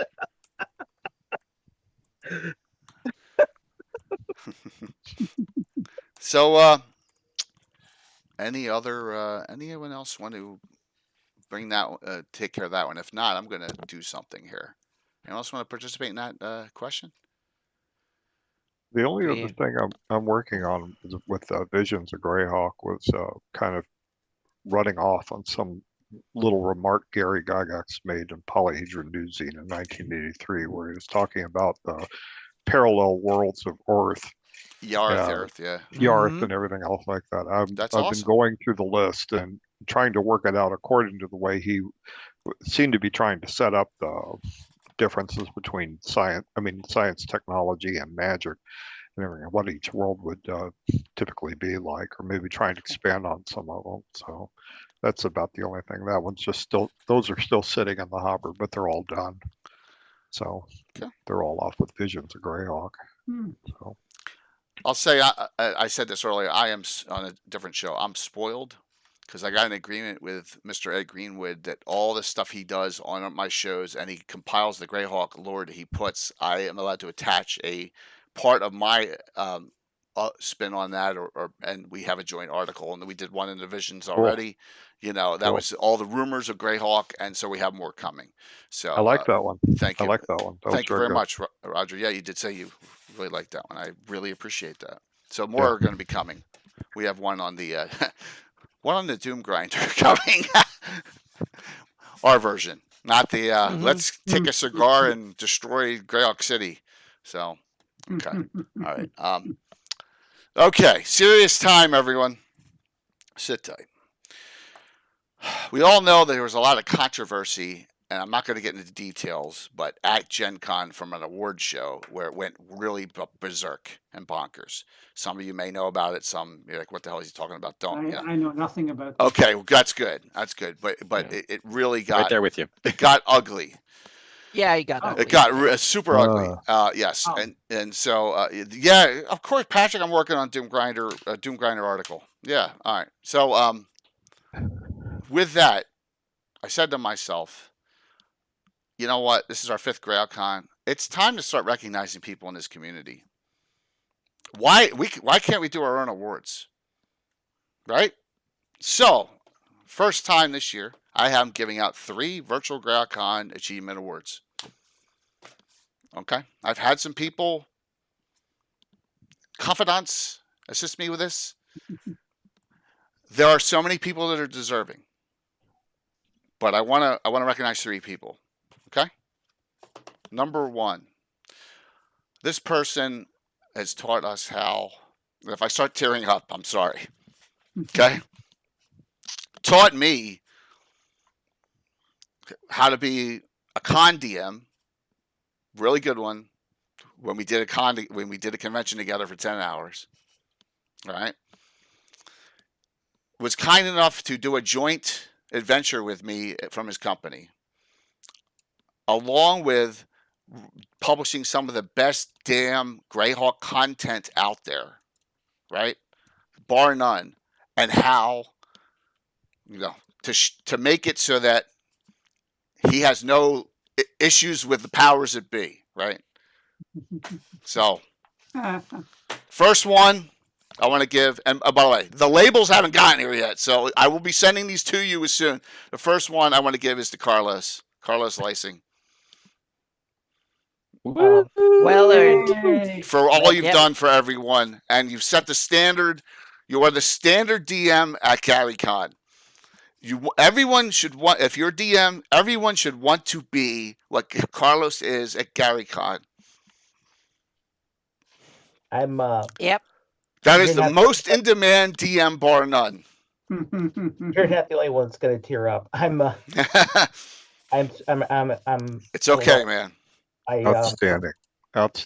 It's okay. Thank you so much for the kind words, and I guess all I can say about this is I'm really I can't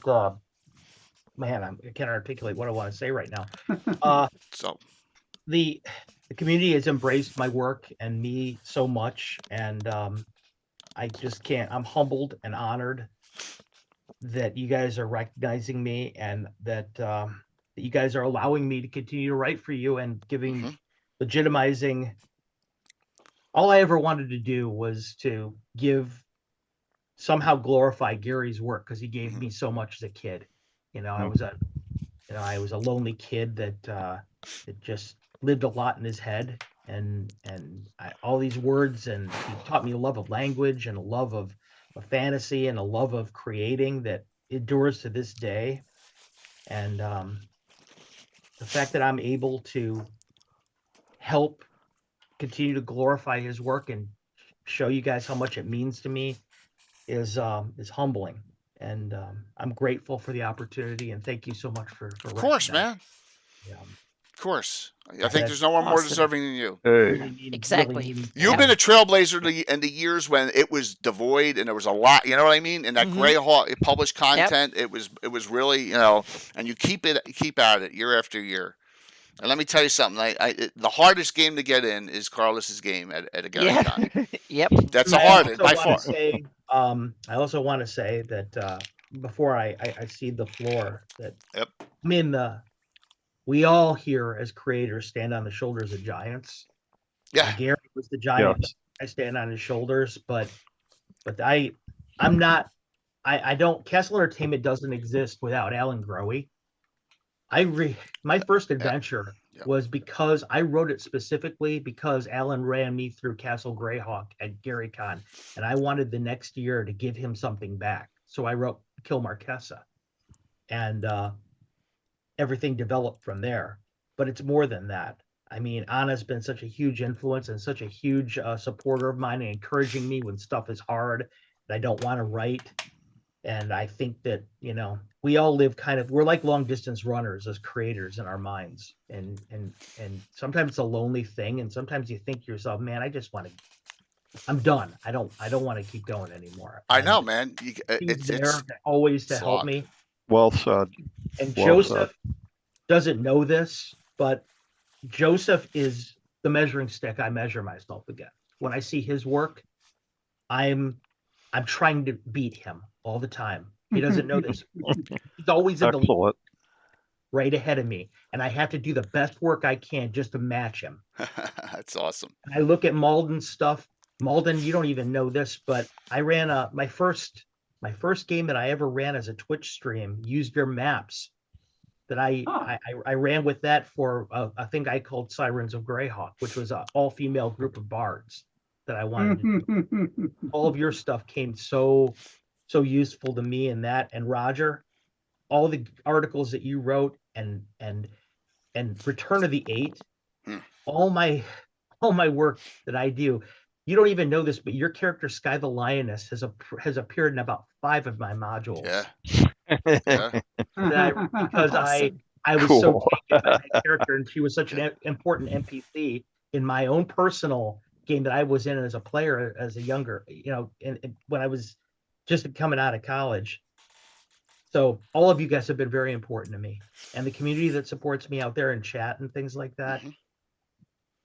I'm the sum of my parts, and you guys are all the things that come in to make me who I am. So thank you. Thank you. Poignantly said, thank you so very much for graciously accepting. Love you, man. And like I said, there are so many people that I could give these to, but you know, I think I wanted to hone in on your accomplishments and what you can do when you put your mind to it and say, basically, screw the establishment. I'm going to do this. Right? You have been the man that has made it so that everyone goes, I can write a Greyhawk adventure and I can get it out there, and we all do it. You know, a lot of us are doing it in our own way now. I think it's opened it up from your baseline of what you've been doing for the last couple of years. All right, so next person. All right, so next person is very kind with their time. If I ever ask, they say yes on anything I ever need, and they do a lot for this community in ways that are, you know, I guess you could consider it behind the scenes, but it's really not. All I have to do is show you two pictures real quick, and you'll know who that next person is. And I'm just going to bring up this map here. Right? I'm just going to bring up this from Friday night, and then this is my favorite picture of all time that Anna's done of Crit Wall. Oh, wow. All right? And Anna is my partner, been my partner in crime for the last, 5.5 years. And, you know, we're on the opposite ends of the political spectrum, but we work together. No, seriously. Oh, yeah. We respect each other, and we do a lot of great things. I think we enhance each other's Greyhawk existence. And so, without you, Anna, we have maps, but we don't have a Greyhawk map like we have now. I mean, it's just without, it's made the difference. So with this, here's yours. The Warriors. Yes. Wow. Yes. One. So yes. Wow. For your GreyHawk achievement award. Now I'm honored. It's to me it's so amazing. I sit at home here in Southern California now. Meaning I grew up in Northern Europe in the cold up there, and found this magic little box of content 40 years ago almost, and started reading it, fell in love with it, and here I am. Now I have a big family of fellow creators and fans games and stuff, I'm just amazed. It's to me, it's so much fun to do it, and it's so wonderful to go to conventions and find people that have the same interest in this weird little cool thing that's an awesome person wrote half a century ago that we all love and share and deep dive into it. And for me, it's so wonderful because I feel for the first time I can bring in so many of my passions into my projects and share them with people and get so much wonderful feedback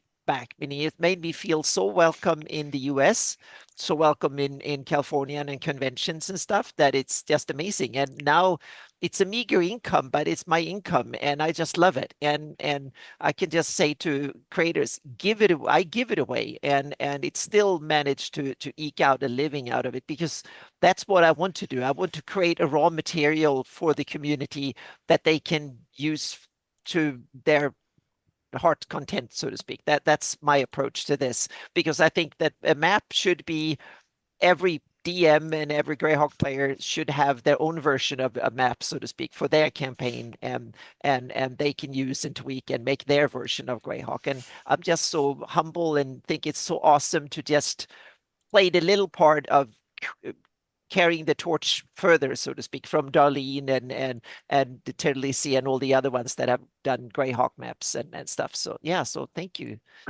everyone. Excellent. And Anna, your maps are, beyond being obviously beautiful to look at, and incredibly useful as a game vehicle when people want to play online or to use for prep or whatever.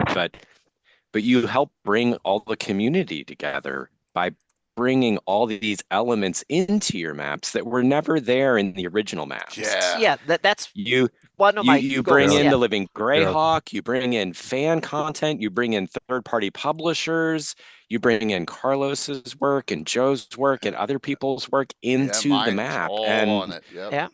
And Really Melcott's feel on like I there. made it as a creator until I had a Yeah, that's how you feel. Yeah, I know the exact feeling there.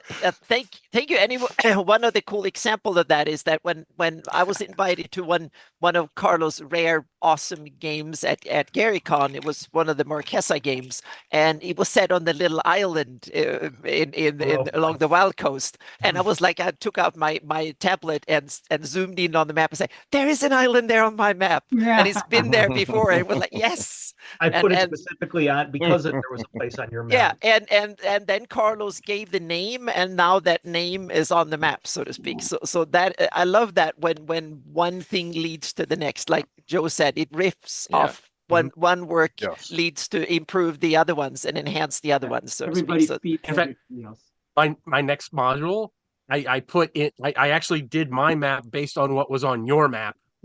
Up in North Province. I carved out this little part and I tried to make the contours match what was in your map, and then I just Mike Schley said he did that. Exactly. That's so cool. That's like, wow. For the new map.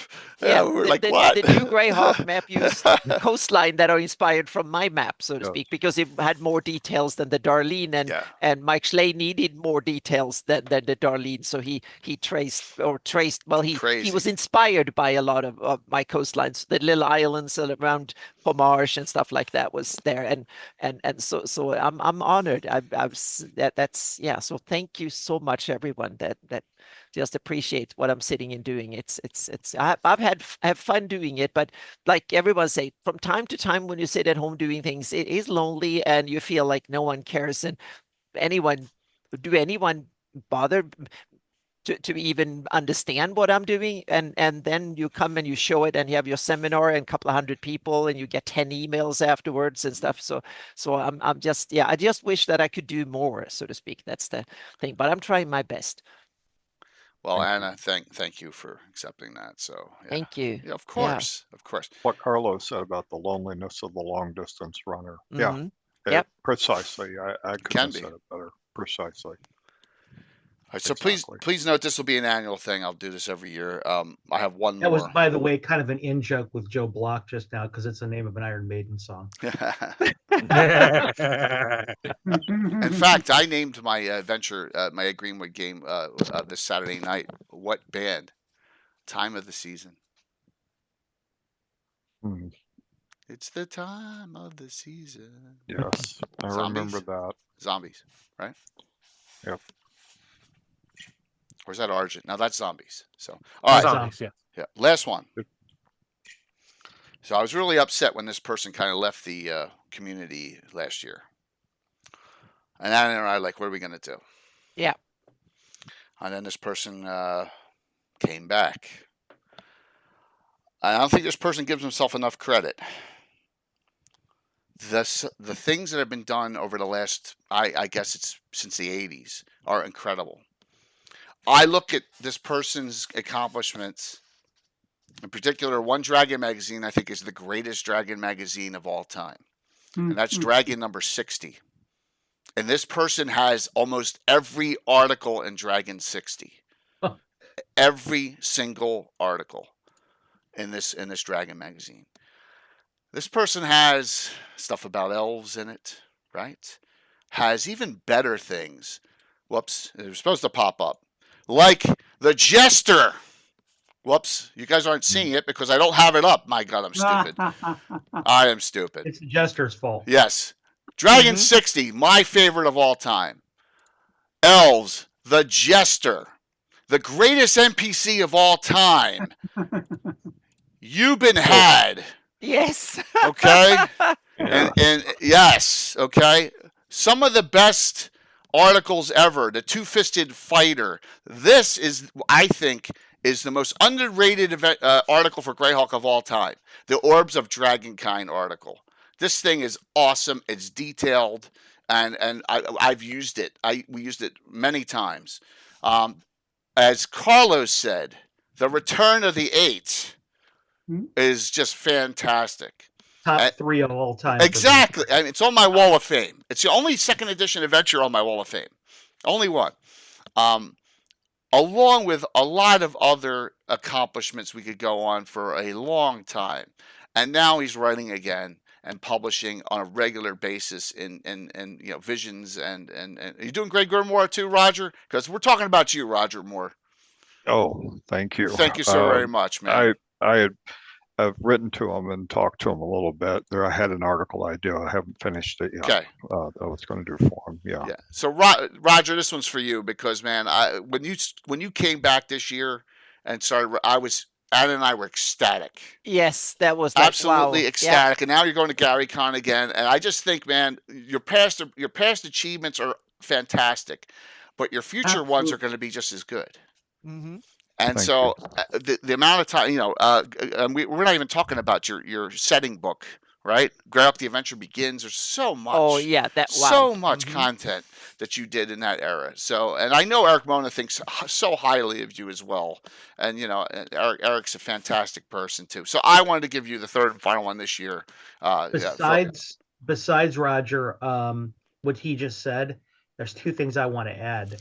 I already mentioned Sky the Lioness, but to piggyback on what Jay just said, you kept GREYHAWK alive in that span right between 3 and the 2 support that was kind of wavering over there. Right. But you were the one that gave us the good content, not the garbage content that we all like to forget.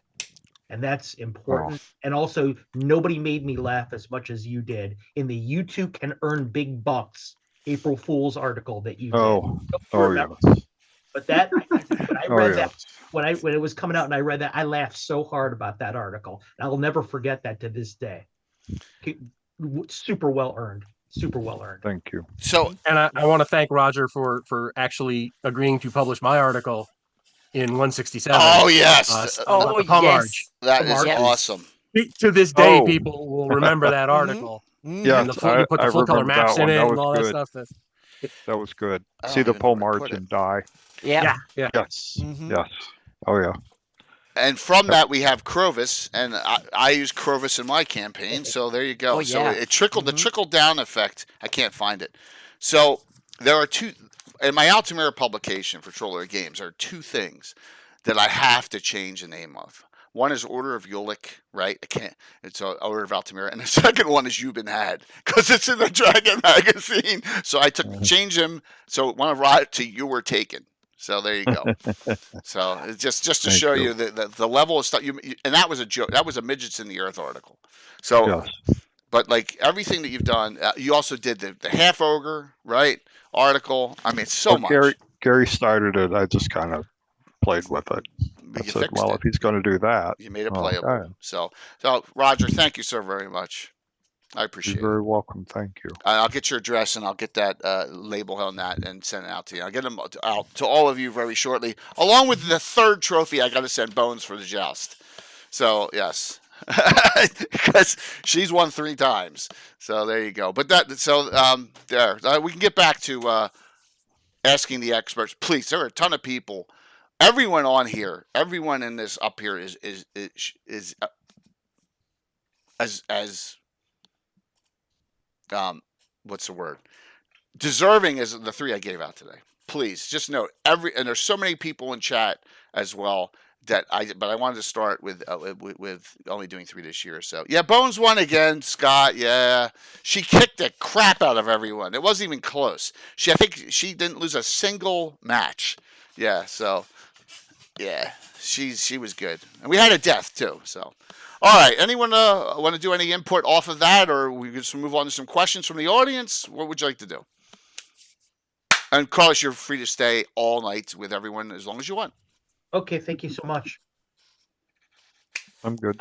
Yeah, thank you. This came as a surprise, Jay. I didn't know you were going to. I know. I told you about Roger, but I didn't tell you about the other. Exactly. That's the thing. Yeah. Mm-hmm. So there you go. I only talk to my confidants. So Jay said that he was going to do something special for Roger, and I was like, yes, that's awesome. Yes, so, I had 3. Thank you. Yep, of course. You didn't mention. Let's get some audience questions there. Greenlee, thinking my halfling writing under halfling would distance. Yeah, so we did forget about the halfling riding on Tim DeTruly. We completely forgot about that, Coco, if you recall. But that's all right. So Here's my question. Here's a quickie question. If DM's Guild opens up, I know the answer to Carlos and myself. Are you going to use it? I'm a no. Carlos is a no. How about everyone else? What is DM's Guild? DM's Guild is a place where you can place third-party content that you create, that WotC gets a cut, that Drive-Thru RPG gets a cut, and then they own that content rights, but you make money off of it. Yeah. Wizards of the Coast have a deal with one bookshelf that was then bought up by Roll20 that runs Drive-Thru RPG, that you can publish things on there following their rules and use Wizard of the Coast IP, and then they take a cut, like half of it, and you receive half of it. Yes. Then you can sell it commercially. It's open for 5e since I think they started when it was like after D&D Next, when that became 5th edition, so to speak. And it's a special way of doing it, and it became, there's tons and tons of stuff of 5e stuff, and then they opened up for Forgotten Realms and then Eberron and so on. But and now there's talks at least of getting GREYHAWK, opened it up for GREYHAWK as well. Yeah, I'll probably say no, just because I'm quite happy doing stuff, for the fan, for the fanzines, and I'm not that familiar with 5e. I mean, it has to be in the latest edition too. Yeah. So now it's a problem. Mm-hmm. Yeah, that's a problem for me. So I'll just have to say probably not. But anything else I can do would be great. I'll just keep doing what I'm doing. That's funny. Alan, Dennis, Joe. I know, Joe, you got a bug up about them, right? Well, I mean, after that video I posted last year, I could hardly say yes. I remember. And that would probably be. I mean, I'm doing really well doing it as Greyheim. My Greyheim adventures are doing well. I'm sharing names with Carlos for towns and stuff like that. I would love it if more of us all shared the same secondary names. Mm-hmm. That was originally the idea. If you guys put together the gods that I rename, I use. So and we've got a spreadsheet, and I keep updating it. I was just going to say we need with to his have names and my names and so we need forth. to have an open version of the map with all those names on it. That's the idea I've been toying around with. I don't know if you guys would want to go there, but my piece of whatever I publish with Troller Games for Altamira and anything we do, I keep all the rights too. So if you guys want to anything in the city or anything nearby, I could do that too if you wanted to, because technically it's going to be ported into GREYHAWK anyway. I don't even know what I did with the book. It's somewhere. I must have hid it. Yeah. So, but that's a fantastic idea that you're doing that. I'm so happy to hear you're doing it. So. But yeah, I don't want to close the door completely because here it is. Yeah, so for the moment, I would say no. But on the I wouldn't say completely. First of all, we don't know what the deal will be with GREYHAWK, and so first of all, I want to see what the deal of that will be. And secondly, even before I contemplate it, I need to consult the lawyer to see if you put something there, does that mean that you can use it? Does that limit the other use of it, so to speak? There's so many considerations for this. Good point. Yeah, so those are things that are beyond my legal capacity to say right for me away. it begins and ends with they can use whatever you produce, and they don't have to pay you or even attribute it to you. Right, so, absolutely. And but also we have learned about how WotC plays fast and loose with the rules of anyway. So I mean, when they tried to pull the license out, for me, in that the only thing I could remotely contemplate to do today was to put something there for free that I'm already giving away for free, as a way of getting more attention to it. Exactly, and get my name out. That's the only thing I could. But you don't have to even put it on DM's Guild. You could put that in the Drive-Thru RPG separate. Or something. And so have them be able to take it. Here comes Blue Box. Yeah. So, but right now, I don't feel I need to do it, and so on. But on the other hand, if someone else wants me for a commission and that ends up, I think I already have maps in other products on there, so to speak. But my GREYHAWK stuff, I don't think belongs there.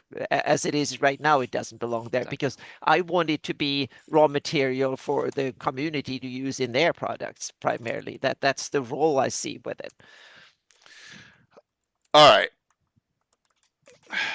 Any questions from the audience? Because I'm going to ask one. We're going to get in let's get a little meat here in the GREYHAWK instead of conjecture here. So, who's going to be the next villain to rise up that you may use? Marquez Carlos has laid into maybe is there someone that's rife next in future gaming that you're going to do? It could be small scale, it could be your area only. Yeah, go for it, Anna. Karulk. Oh yeah, the latest court wizard of Rossi's. Okay, I have him lined up as one of a future master villains, so to speak. Yep. Ooh. Yep. Roxy's is always a good. Good so that someone caused that to happen, and I think Ivids are some hapless. They will call themselves victim in this, but there's someone smart that kind of made the mayhem happen and could be the one cashing in on it. I see him as I want something to rise from the Rossi's, the mess that is there. And Karulk, I think, is the coolest character that you can bring from there. He's a 20th level arch wizard, and he could fit the bill. So yeah. Oh, there you go. So we have someone out here saying Loth. Yeah, definitely. Yep. My players killed her a long time ago. Okay, there you go. So now we're screwed. That's awesome. That is awesome, Dennis. That's great. Oh, but you did that, Angela. Thank you.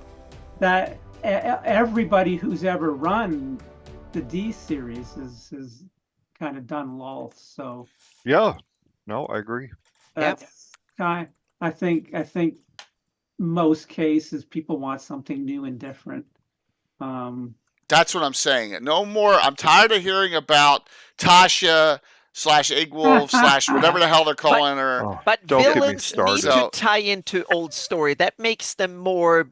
They need to be grounded in the setting. What's our community? What are we gonna do? Oh yeah. But still, if you come up with a villain, it should be someone that was already written about. Like, oh damn, I should have seen that kind of thing. So yeah. Okay. I don't mind name checking old characters, but going forward for me, I will probably not be using an established GREYHAWK character as any of my villains. Yeah. Like Maldin kind of said, I think the community is thirsting for something new, and I'm hoping I create something going down the line that has enough legs that inspires other people out there that they may. Beautiful. I guess I'm not looking for Marquesa. I'm looking for the next Marquesa. Absolutely. That's the way to do it. I mean, my Dark Brotherhood, which has been a thorn to Celine and the Order of Violet for years. I'm on my 4th antithesis of that group in 44 years. Holly, the Special League Priestess of Leviathan, 16th level. Made I'm going to agree with our fan in the chat. Wastry, the Hopping Prophet, I think is such a wasted definitely.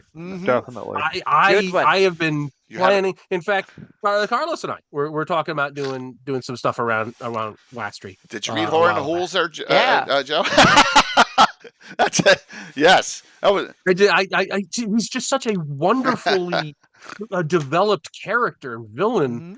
And he's got a lot of ways to express his villainy, and it's just been nothing. There was that one page card in the City of Greyhawk. It's time for the Hopping Prophet, and that was it. I have been itching to do something major with him. The Hammer of Demi-Humans is a great one. There's a great. I have a Specialty Priest of Wastry. There's a great article in the Earth Journal to enhance that class. I think it's Earth Journal 10.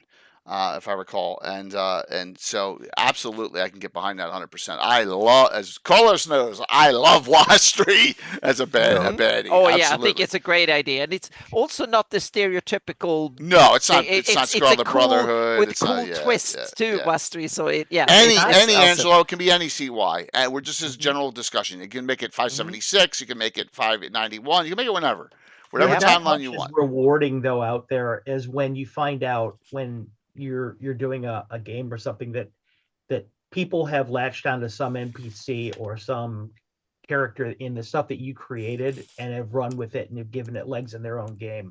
I got to find out that Rich, for example, our beloved Soul Master, in his game that he's running for Gary Holian and some of the rest of the community, that they piggybacked onto the pyroclastic Sphinx I created for Forgotten Temple of Renette, and she became a recurring character in their adventures. And I couldn't tell you how tickled I was when I heard that. It was like, oh my gosh, this work is actually don't kill Wastry. It's worth something.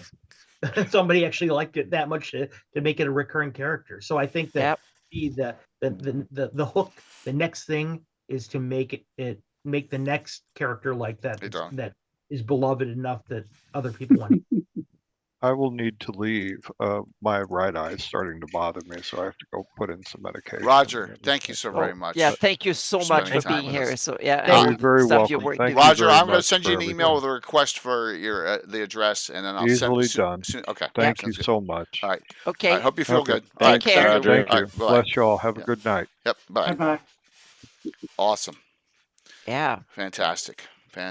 Roger, Anna and I were crushed when he stepped out of the community last year. Didn't come to that was so sad. We got like, oh no. Well, Roger was kind of gone for a long time after. Yeah. Right, but something happened. We don't need to go into those ugly details. No, we don't need to go into that. And then it got the work resolved over all of those years. And now we have him back. Lived off of his Dragon magazine editorial. Yeah. Oh man, just unbelievable content. I said it before, but I'll say it again. To me, I mean, we had that dead zone in there that between in 2E at latter age 2E there, man, and in GREYHAWK, we were getting stuff like puppets and child's play from the group. When he came out with Adventure, Begins and things like Return of the Eight. That that kept me going right there. That was like, okay, so we're not dead yet. Thanks for the plug, Antiquitas.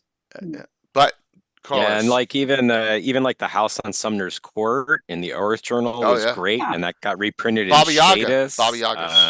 Baba Yaga's Hut, Twofold Talisman. Lots of great contributions from Roger over the years. beyond his, editorial guidance for Dragon, which was so huge. And Carlos, without puppets, I would never have puppets and then some. That's true. That's true. Yes. And Gargoyle too. Yeah, that was a great fundraiser. But puppets and then some. I'm running a page coming up, and I ran into Gary Con. It was fun. We had fun with it, and we did that at a fundraiser too. So yeah. Any other? Les said, and I don't know. See, Les knows the left side of the map, and I have no freaking clue. Where are you, Oblivion? I just saw you in chat here. Oh man, I can't find you here. Here you are. Secret of Oblivion. Drog is great, an enemy to both the Hextorians and the good and neutral aligned face in the region. Admirals, Spinebread, etc. as followers. I don't know. He's got to be Niv of the Undying, right? Yeah. I forgot his first name, but okay. I think it's from okay. Yeah. Right, I cool. think so. Yeah. I think everybody creates their new big baddie. I mean, in my campaign, it's Marchanter is one of the major things he's been away and is on his way back. But everybody has something that's new, that's different. And I think that's, who knows where the next big baddie is. People are going to latch onto. It's good, but it's going to be something new. It's going to be.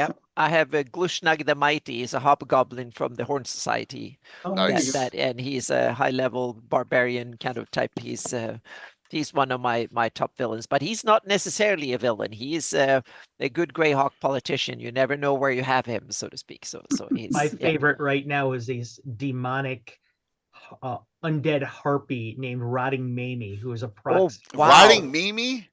Rotting Mamie, who is Mamie. prepared in Mamie Haunting the Chapel module. That's awesome. She's about as foul as you can possibly imagine. Oh my gosh, that's great. So I love the localized antithesis bad guy that's all over the place. Lord Mastrine, right? Yep. Love. Sharon Velvalinar, right, from the Free Reavers. Love. Because they're really not taking over the world. They got their own little area, and so you can have all these the confrontations with them. It's not going to affect the entire campaign. Mm-hmm. So those are the ones I really love that are published source. So during that Sergeant era, there were some great tidbits that he came out with. Really some good stuff. Well, there's lots of characters in the Sergeant stuff that are just name checked and dying to be expanded somehow by somebody who latches on. Yeah, absolutely. So, Carl, I want to ask this real quick. Carlos and Anna, did you enjoy Tim's game? Oh, it was a lot of fun. Yeah, It was probably the most fun I had during the weekend. Actually, good. Yeah. That's awesome. And I got to show a side of myself as a gamer I very rarely. Oh my gosh. Mm-hmm.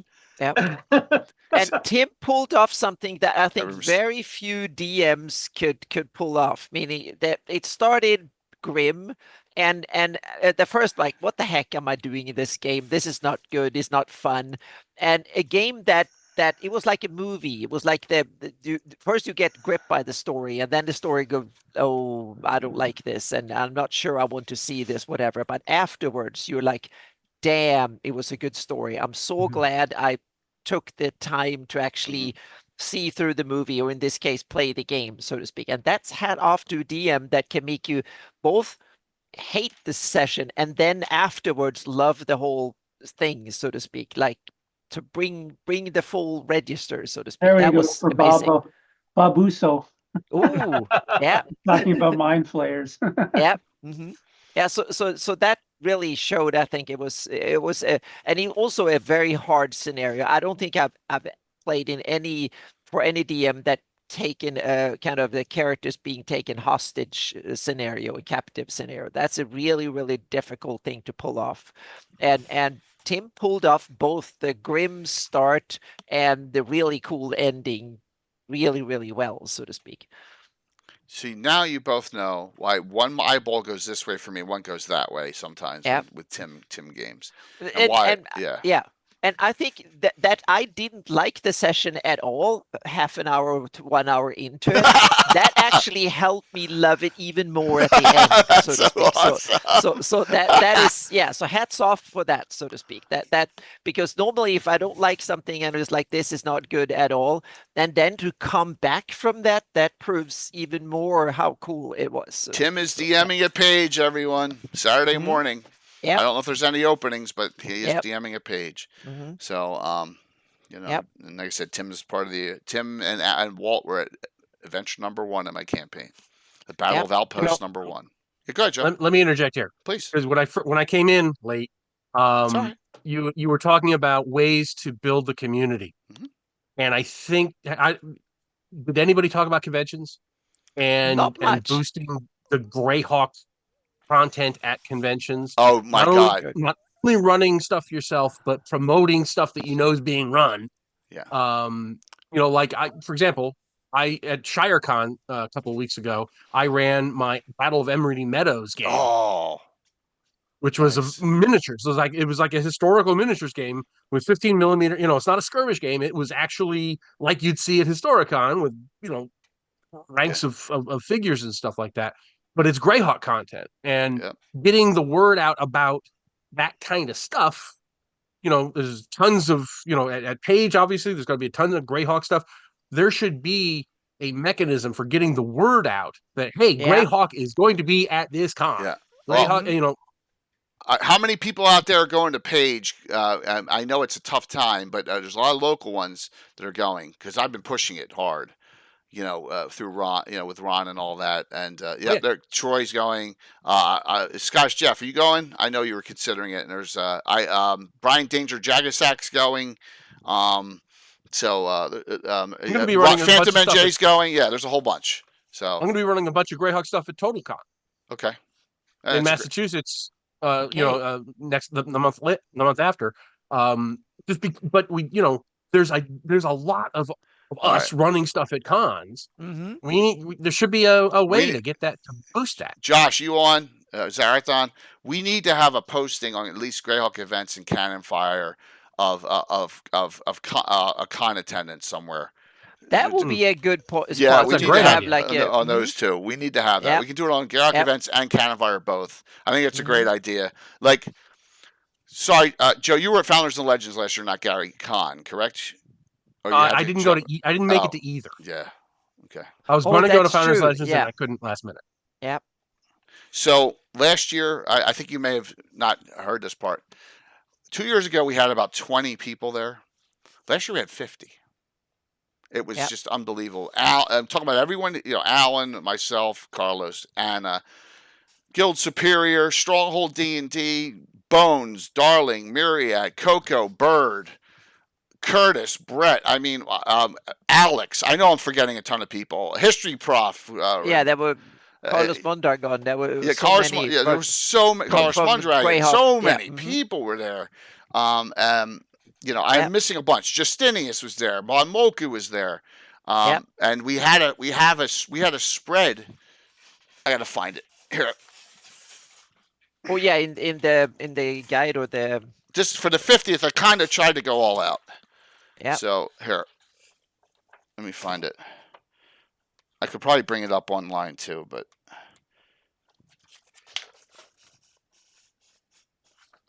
And that has a lot of the channel of Carlos, Anna, Rob Phantom, a lot of the people meet and play with us at GaryCon.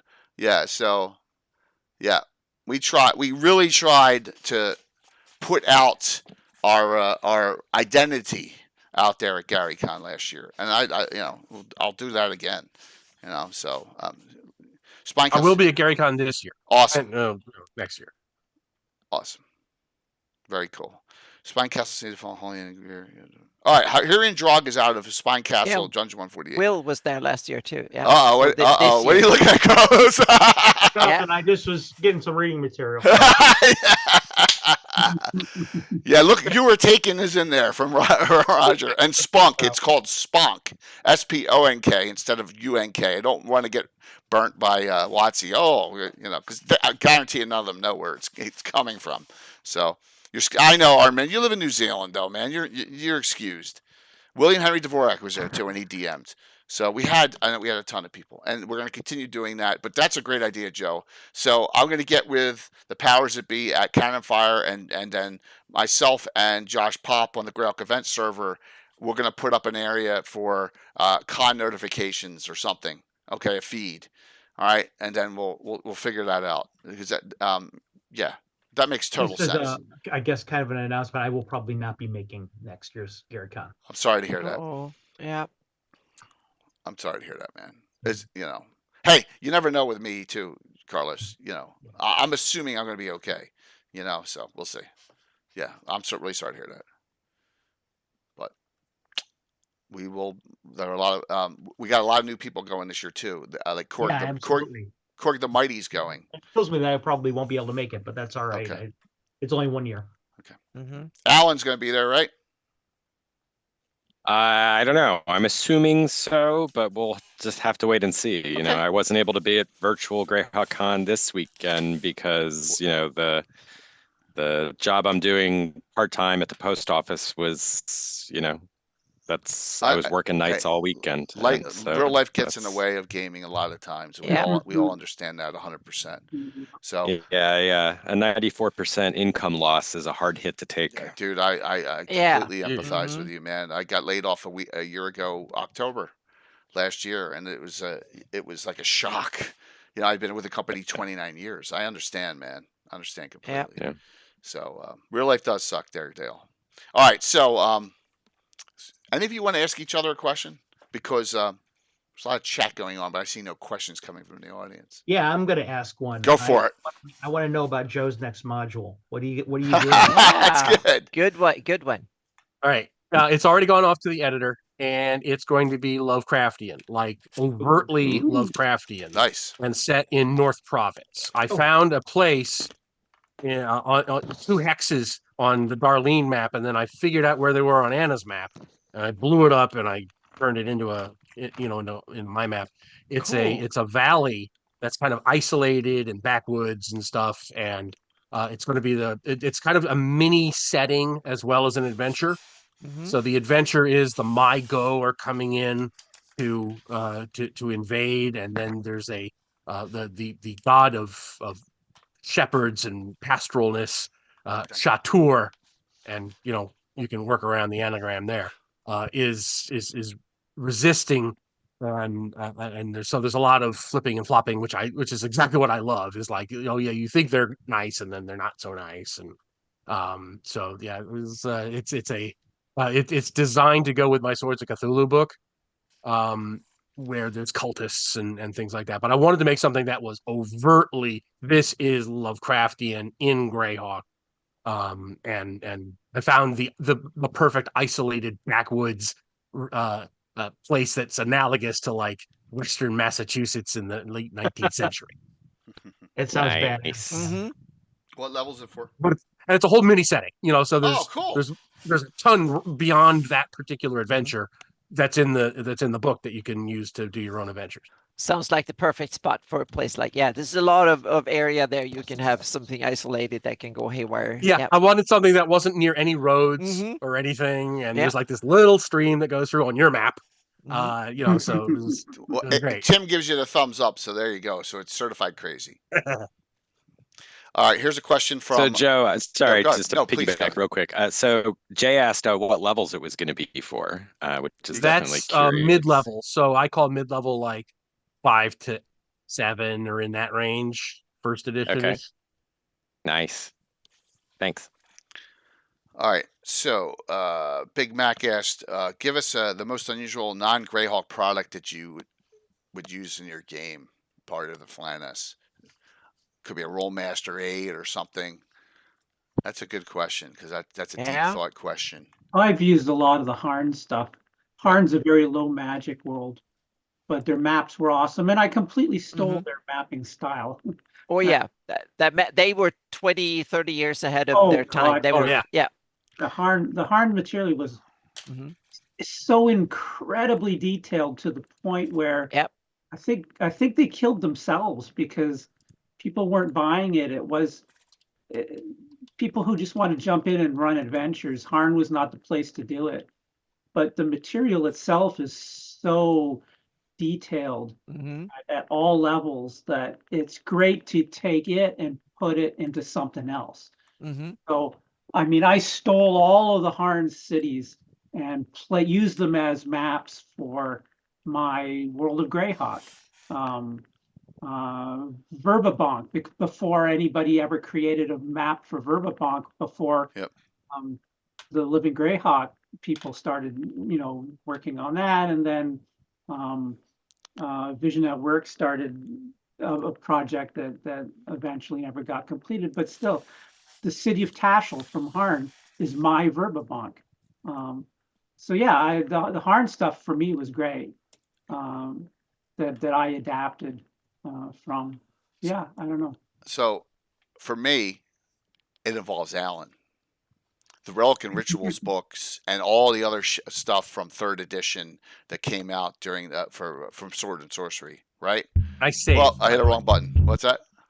I save. Yeah. Well, because we found out on a show that Alan wrote a lot of the spells, right?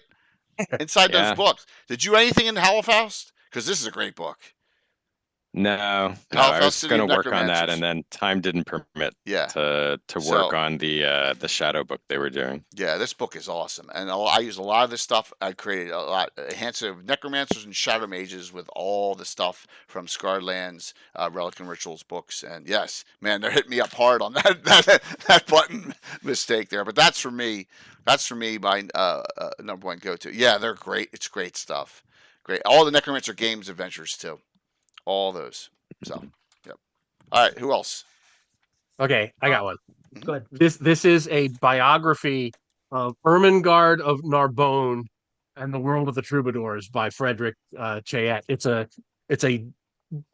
dense history, medieval history book, but it's got such insights as to how a medieval world worked, where the way that most people approach a fantasy world is relatively superficial in terms of how the different powers work with each other and so forth, and who owns what. This really opened my eyes into just how complex a medieval world really was and can be.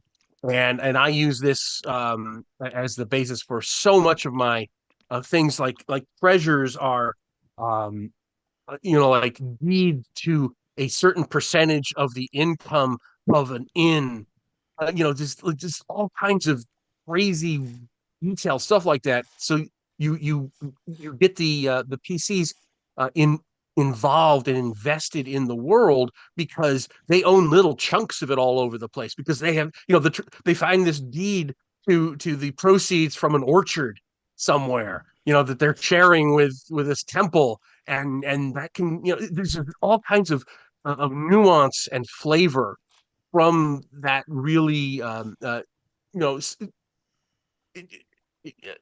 in-depth treatment of this historical person. It really opened my eyes, and I'm a medieval history major, and I did not realize how deep like that went. Joseph, the chat would like to know what the name of that book was one more time. It is, hold it up here, Ermengarde of Narbonne and the World of the Troubadours by Frederick Chayette. So there you go. Boom. Excellent. Anyone else? Here, I used Tashel. I used Tashel for Verbabonk because the populations matched. Oh, really? And it's a river town. So yeah. I'm gonna go with. He asked which city I used for Verbabonk, but yeah, Tashel is the one that I used. I'm going to go with two different books. One of them is a RPG book and the other is not.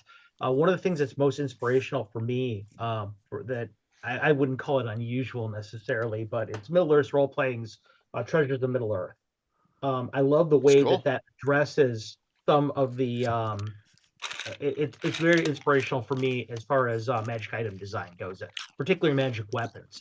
The way that they break down the magic weapons and the way that they address certain effects mechanically in there, I've always found to be really inspirational for my magic weapon design. But the thing that's really that inspired kind of the adventure that I ran most over at Virtual Greyhawk Con is I've always been interested in Greek mythology and things like that. And I was introduced about 3 years ago to a web comic called Lore Olympus, which is right over here. And for those of you guys who are interested in a lighthearted and a very interesting, kind of almost a modern take on Greek mythology, Lore Olympus by Rachel Smythe is a really cool, it's a web comic that's done. And it made me kind of want to readdress Greek mythology as it relates to the world of Greyhawk.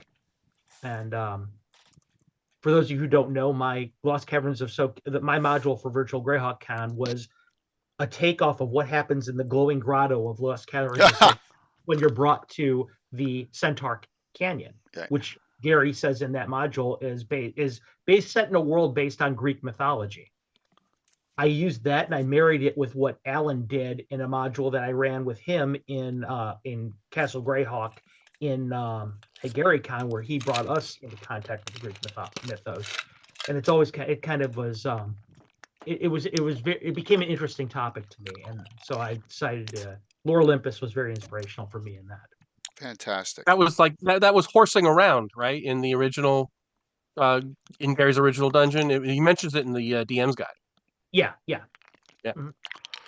Yeah, it was Rob's level originally, one that he designed for the expanded part of the castle, where some of the demi-planes were ones he did and some of the ones Gary did. So the horsing around level was his design at the time. And I put a gate to it S4 was for that. Yeah, I put a gate to it in Castle Mad Archmage. I've never done anything with it, but yeah. Well, that particular scenario will show up as an offering through my Patreon, so both of you guys will receive it at some point. So, if you're interested, let me know when it does, and I'll send out a note to people who've bought Mad Archmage and say, hey, look, on this level, you can go here. And I see that somebody else was interested in the title of that book again. One more time, it's Lore Olympus by Rachel Smythe. And hopefully, you guys can see it without glare too much. But anyway, there it is. Anyone else with that? The webcomic's free through webtoon.com. I got another question from the audience, and this one's good. What part of the Flannis did you want to go to, or adventuring or DMing, but you never did?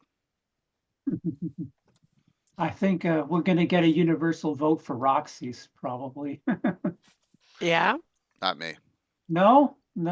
That's something I want to go to eventually, but I haven't been there yet. I haven't done anything. I'll go last on this one. That's right. I came too close to Roxy's with my module, the 9 with Sia Medigia, so I've kind of gotten in that area. And they're done that.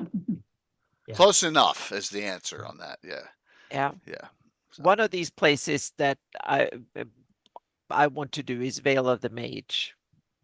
That because what's done there it wasn't what is interesting for me.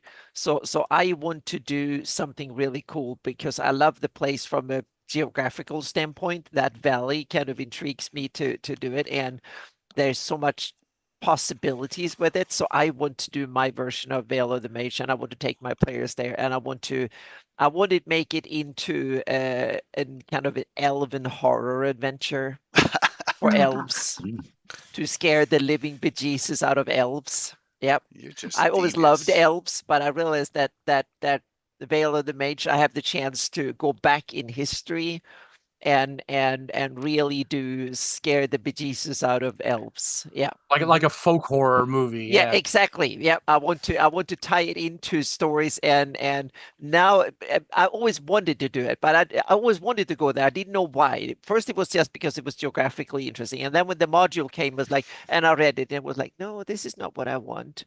And so then I just put it aside. Now when I've read about Vecna, I've read all the other cool stuff that happened and Greyhawk lore, and I've been immersed now on a daily basis for over 10 years of that. Now I'm starting to see the potential, the possibilities of this. And now I'm starting to have ideas that I wouldn't even 10 years ago, I wouldn't even have crossed my mind as a possibility. So thank you all guys for spurring my inspiration to kind of come up with ideas of it. And Blair Olven project. Yeah, exactly. Yeah, and it's I want it to be the crossroads of old Flandom and Elvendom, and then a tinge of Soul in there, so to speak, and there you have the mix that I want to have it. And there's a reason they've been shielding it away, and that they're elven guards guarding the place, so to speak.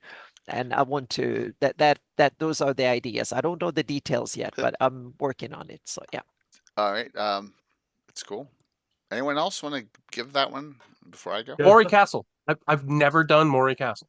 Oh, good So many one. variations. Yep. You should really. You need to watch the episode. And Alan is unbelievable. He's the aficionado of knowing everything about Castle. You know that and Castle Greyhawk. Both. I ran Morgan Kanan's Fantastic Adventure back in the day. Yeah, awesome. And just as a one-shot standalone thing, and never actually did it as the castle integrated into Greyhawk. It just never happened. That's cool. We got Scott Casper had the wonderful idea of connecting the two castles in his webcomic. It was brilliant. So, and Carlos's work, of course, is phenomenal. Absolutely. Yeah, I did one of the triptychs locations to the City of the Elder Gods over here. So for one of my modules, so I can't choose the castle either. That's not for me. Already did that one. Alan, where would you go? I am hoping that my current campaign will bring the players to the ancient homeland of the Oridians at the fabled inland sea larger than the Nerd Dive to the far west. Wow. We will see if that ends up coming together or not, but I am trying to lay the groundwork for that and why it was that they had to flee it. You're going off the map. Yeah. Wow. That's cool. Mine is a little more simplistic. So we're doing a new group of first, even though I said I never was doing another one again coming up. Probably next year we're gonna do some Altamira first because we need them to flesh out some stuff. After that, there's a place God, you guys will hold me to this, so I'm not going to say this is etched in stone. I would love to go and do some adventuring, but it wouldn't affect the Order of Ulick, and it would be way over on the other side. I'd love to hit. Oh, you're going outside the map? I would love to hit Ratic up. Come on, that's as far away on the wrong side as possible, almost. Yeah. Yeah, but I think it would be a cool area because we got Carlos's Kravik's Cove there. Oh, right? Ratic is a cool area. Yeah, and it would be different sort of challenges that they would face. A little different. Yeah, and lens modules up there too. Yeah. So I'm thinking about it, but. Yeah, that's where your game is too, Greg. Yeah, don't hold me to that because the next new group of first is back in. We need them in Altamira. We need lower levels to flesh out some stuff. So yeah, but anyone else want to take that one up? I didn't answer. Go for it. Because what I have a tendency to do is I look at the map and see where every single published module has been, and I look for dead zones in between there. Yeah. And I'm running out of dead zones. Places that I haven't set a module. All right, I'm tossing up a few different things as far as my next thing. Are you ready for this? I got one for you. One of them might be Imperia. I might do Aqua Aquaria as my next setting. Okay. Where I play something because I noticed that nobody really, besides Egg of the Phoenix, has touched too much on that. I've already done Hyperborea. I'm working on Fireland, as you know. I've done Hepmona Land. So, and the Medio has been done a lot with Savage Tide. So it's either going to be something like Imperia or it might be something like Off the Map on the West. I kind of stay away from that because that's sort of Joe's. I look at that as Joe's domain. If I'm not the subject expert on it, I try not to touch on it. What about the Tilvanot? I already done the Tilvanot as well. I'm sorry. The planes, Carlos. The planes. I've already done extra planar stuff though. Do more. Oh man! In fact, one of the adventures I just did at GrogCon was set in the the quasi-elemental plane of radiance. Wow! So if you want to talk about extra planar, I'll give you some extra planar. Damn! You'll get that through Patreon. Publish that. Yeah, I've done a fair amount of outer planar stuff as well, but I've done a little bit around Lake Udrakankar and the ruins of the original Baklunish capital city. But next I'm going to have to get into the Sea of Dust. So That's cool. Yeah. That would be cool.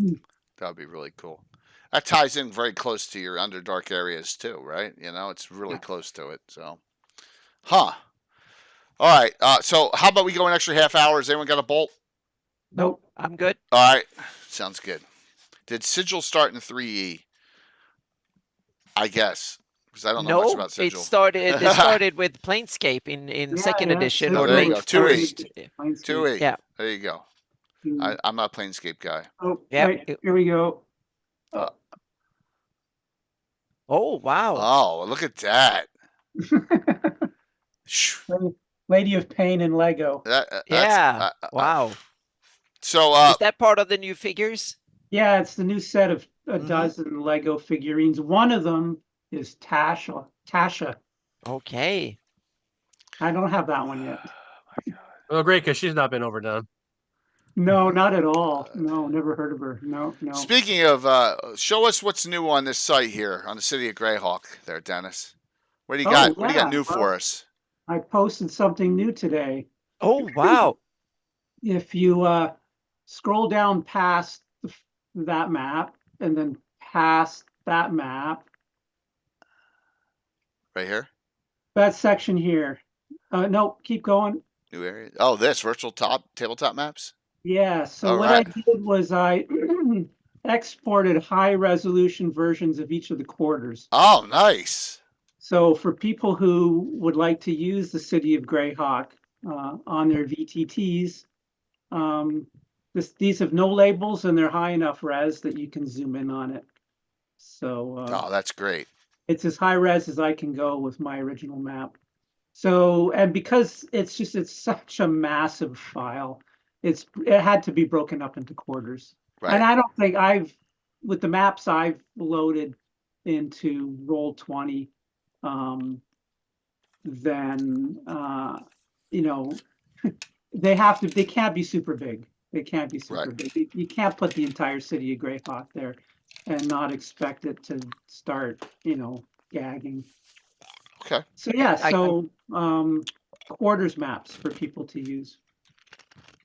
Awesome. Beautiful. Beautiful. We thank you on that.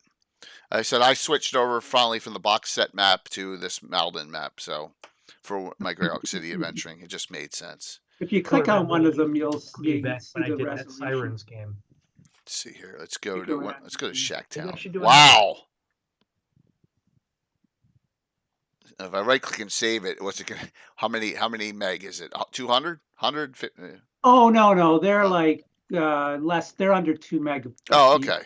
Yeah, no, they're not like Anna's downloads she sends me. Oh God, no. But still, that's great. I mean, that is really high res. All right, awesome. I'm gonna have to download them. Really cool. Oh yeah, nice, excellent. We thank you for that, man. No problem. No labels, so that your players don't know where they're going. Right. Excellent. If you ever saw this is like the best underground of Greyhawk map there is. I mean, this map is fantastic. So. Except for the paper one in the box set, I think it's the only. Yeah, the paper one in the box set was cool when it first came out. I was like, this map's great. What's up with this? Yeah. So this is really cool. So well, we appreciate that new content. I am I'm really thankful for that. Thank you so very much. All right. What other questions do we have here as we roll up here? What's this building? Oh, they'll do that. All right. But there's so many more buildings are detailed in the Maldin. We went over them. Dennis joined us when we actually went over a lot of sections. Yeah. And it was some great shows. I think they were Legends and Lore shows. Yep. Right. Yeah. Yeah. So go back and check them out if you want to, the detail, because there's so many places from all different other. What's the one with all like 30 buildings right outside the market quarter? They're all right there together. Oh well, that was from the Midnight Muddle article from Dragon. Right, but you added them in, which is insane. Like 35. Yeah. No. There's I mean, there's so many new stuff that's added. One neighborhood. Yeah. Yeah. For people who want to know what the buildings Yeah. are that have been assigned, then the index map is the very first map on that page. Excellent. What template says Prelude Show? What are you talking about? The top of our yeah, the top of that last screen says it. You mean this? What's No, scrolling? yeah, No. the other one. Yeah. Oh, on the 13. Oh my God. Oh my gosh. Oh, here, I'll make you happy here, Curtis. Here we go. I missed one thing, man. Here, watch this.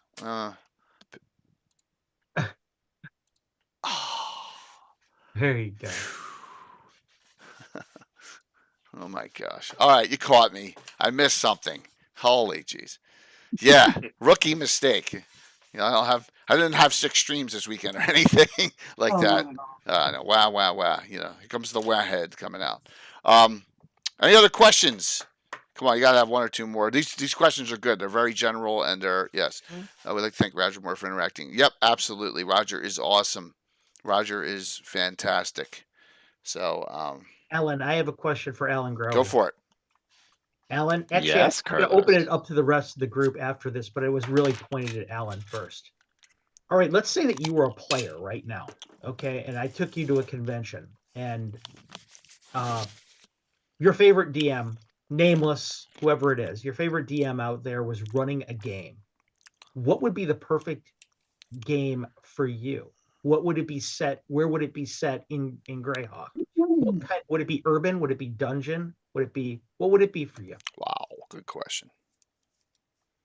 Well, yes. I mean, you know, every game set in GREYHAWK is the perfect game. Don't even be political. I want to hear something. But let's see. You know, if I was, you know, sort of had the ability to just sort of by fiat define the scenario, I think some sort of really awesome dungeon delve with some serious extraplanar fun, high level extravaganza would be right at the top of my list. Can you throw in a Spelljammership too? Sure, I'm flexible. Anna, what would it be for you? Oh, I'm putting all you on the spot. Yeah, for me, weirdly enough, for me will be something very different from what I run myself. So one of these kind of, well, Carlos, I must say your adventures are these kind of confined dungeon-esque escapes with some horror and some stuff. That is really cool because that's so far away from what I run. And so as a player, I really, and that's the weird thing, as a player, I'm not sure I would like to be a player in my own games, which is kind of cool. So when I play, I want to experience other stuff than when I'm running games. So in that sense, I'm different. I might like it. I don't know. I never played in my own games, so I'm not sure if I would like it. But I love to play in games that are very different from what I do myself when I run a campaign, both for getting a different experience, but to emphasize on different sides of the game, so to speak, of the gaming experience. And Carlos has that kind of confined little rooms and you can spend 1 hour and maneuver around, and all I've done is move 15 feet and experience hell on earth and all sorts of weird stuff, so to speak. And that's literally often the opposite, meaning my games spend 3 hours and we walk 15 miles and we walk forests and seen stuff, so to speak, and so on. So it's very different. And to me, that's proves the strength of the game, that you can have so many different types of experiences to come back to, and that so that's something I urge you, if you like to run games one way, play with other great DMs, because that will make your games better. And I'm for sure that all the ones I played in here will have made my even bad experiences make your game better. So don't look back on them too. Even if you don't like it, then you get an idea of, well, I should probably not have done it that way, so to speak. So but the good ones, you can always take something out of every game, so to speak. So yeah. So thank you. Dennis, what do you got? What would be your ideal kind of game that you would want to be a player? It's a tough one for me to answer because I haven't actually been a player in decades. That's why I'm asking you guys this, is because we're all like life DMs. We're all we're all life DMs. Tim DMs for me, so I get my fair share of abuse. Yeah. The stuff that I do is very varied. The games that I run for my players, they're everywhere from, dungeon hack and slash slogs to mysteries to city adventures to outer planar stuff. When you're in Sigil, you're doing an outer planar city adventure. It's so many different things. The ship to ship stuff with Spelljammer as well. I mean, everything is so varied. I don't know if I'd be able to pick a favorite that if I was a player. I don't know. I suppose I might lean toward a bit more towards a city adventure, but so something urban, maybe something urban. I got heavy combat or heavy with a dungeon. Something urban with a dungeon. I don't know. Okay, heavy combat or heavy role play? I have to say I'm a lot more into the role playing than the combat. So it'll be mostly role play. Okay. The combat is a means to the end in most of my games. Even the ones that are heavy combat adventures, there's a reason for it. There's a role playing reason for it. There's a grander purpose to it. So I would have to say that would be an easy choice, role playing over combat for sure. Okay. Mad Archmage. Talking to you, Joseph. I want to hear it. Yeah. I'm going to go off the reservation here. Okay. In my ideal world, a GREYHAWK game that I want to play in is a grand strategy board game. Ooh. Not GREYHAWK Wars, because that's Divine awful. Right meets GREYHAWK. Yes, something or like Railways of the World meets GREYHAWK, where you're merchants moving stuff around, something like that. Neat. I would love to see something like that, a grand strategy board game with beautiful minis and a huge map and battle system. On that? Ooh, not in the slightest. No, is that it's so hard? Yeah. Oh, but that would be my ideal game, like your merchants of GREYHAWK or just your countries or alliances and moving stuff around, or even GREYHAWK diplomacy, something like that. There's this one system called Adventures Deep and Dark that has a battle system like. I was just going to say, yeah. I don't think the creator was really happy with it, so I don't think he'd like. Yeah. By all means, please promote that, because that's like the highlight of my career, writing that piece of shit. I dabbled with battle system briefly, but it was. So did I, and I just said I'm just doing it in my regular combat system and just using all the minis on the table I can. So you should be proud of Adventures Deep and Dark, Joseph. That is a Herculean effort. Mm-hmm. Yeah, but the mass combat system sucks, and I know it, and that's why I'm doing Swords of Battle, because it's completely different, and it's actually a lot of fun. Are you doing Emerald Meadows at Page? I'm not doing it at Page. Wait, am I? I think I am, actually. I think I am doing it at Page on Friday night or something. Really? Because I have nothing going on Friday night. If I can VIP, I think I am doing, because I try not to run stuff. If you are and you can VIP me in as an extra, I will play. So just let me know. I think I am all doing. Right, I'll check your schedule. Okay. All right. Hey, you're the only one who hasn't spoken on this subject. Are you ready? You want to play? I'm not promoting myself, but this is what I would love you to do, because I did it. I did a 24-hour stream, historical Hateful Wars, semi-historical, my spin. I want you to do a historical scenario for me. Okay. I'd love you to do Fleef or whatever you'd want to do. Okay. Yeah. Because this was awesome. I'm gonna. Tim and I were unconscious at the end of it, because he stayed up. We both did this for 24 hours, 3 adventures, all different scenarios during the Hateful Wars. I'd love for you to do something historical, and go back in time. Arcane Age GREYHAWK. Something as far back as you how about want a war game of the Hateful Wars? I got a plan in my mind. Yeah, that'd be cool too, man. Mine was Small War. I did the Death of Prince Tercerin as the first mission. and they all died. They all died, but we got to a point where it was a Butch and Sundance moment for some of them. They were surrounded, they fought, and then whatever, So yeah. Maybe the siege of Lexstead from the GREYHAWK War GREYHAWK. Yeah. So a historical scenario would be or Blazebane. Blazebane would be fun too. Yeah, that's what I would. Thank you, Scott. Yeah, it was fun to watch, but I was so out after that. Oh my god! And Curtis kept me up in the middle of the night. Curtis came on and was just talking to me because between game 1 and game 2 didn't start till 8 a.m. and we got done like 3 o'clock in the morning. Game 1, and that was a long 5 hours in between just BSing online. So yeah.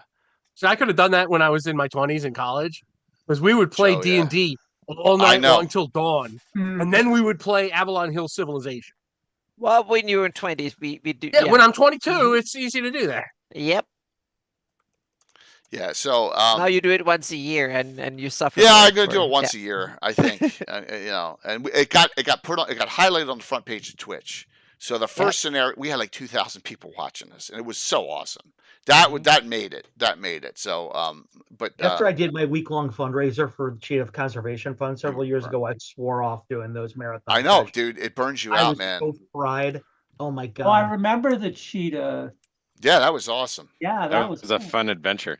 Yep. Oh, thanks so much, guys. I actually, some of you may or may not know this, but I did a source book kind of attached to it called Mount Felnarix, which is all about the mountain in the Aberrals, which is where all these were-tigresses gather. Supposedly, I used my conceit that it's not just were-tigresses; it's actually felines of all stripes. And is that available in your store? It is. It's actually a free product. It's because I did not sanitize it at all.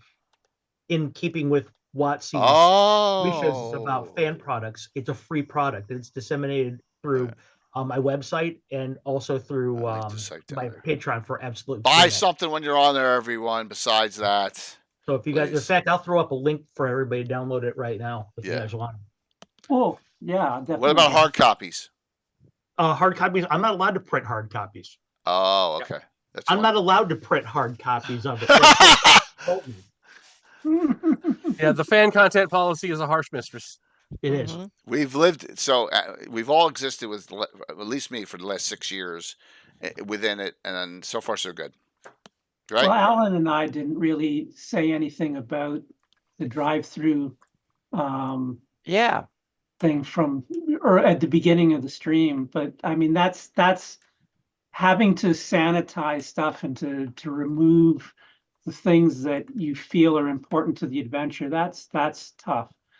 It is that, and the rule that it has to be the newest edition. Like I'd have to convert everything.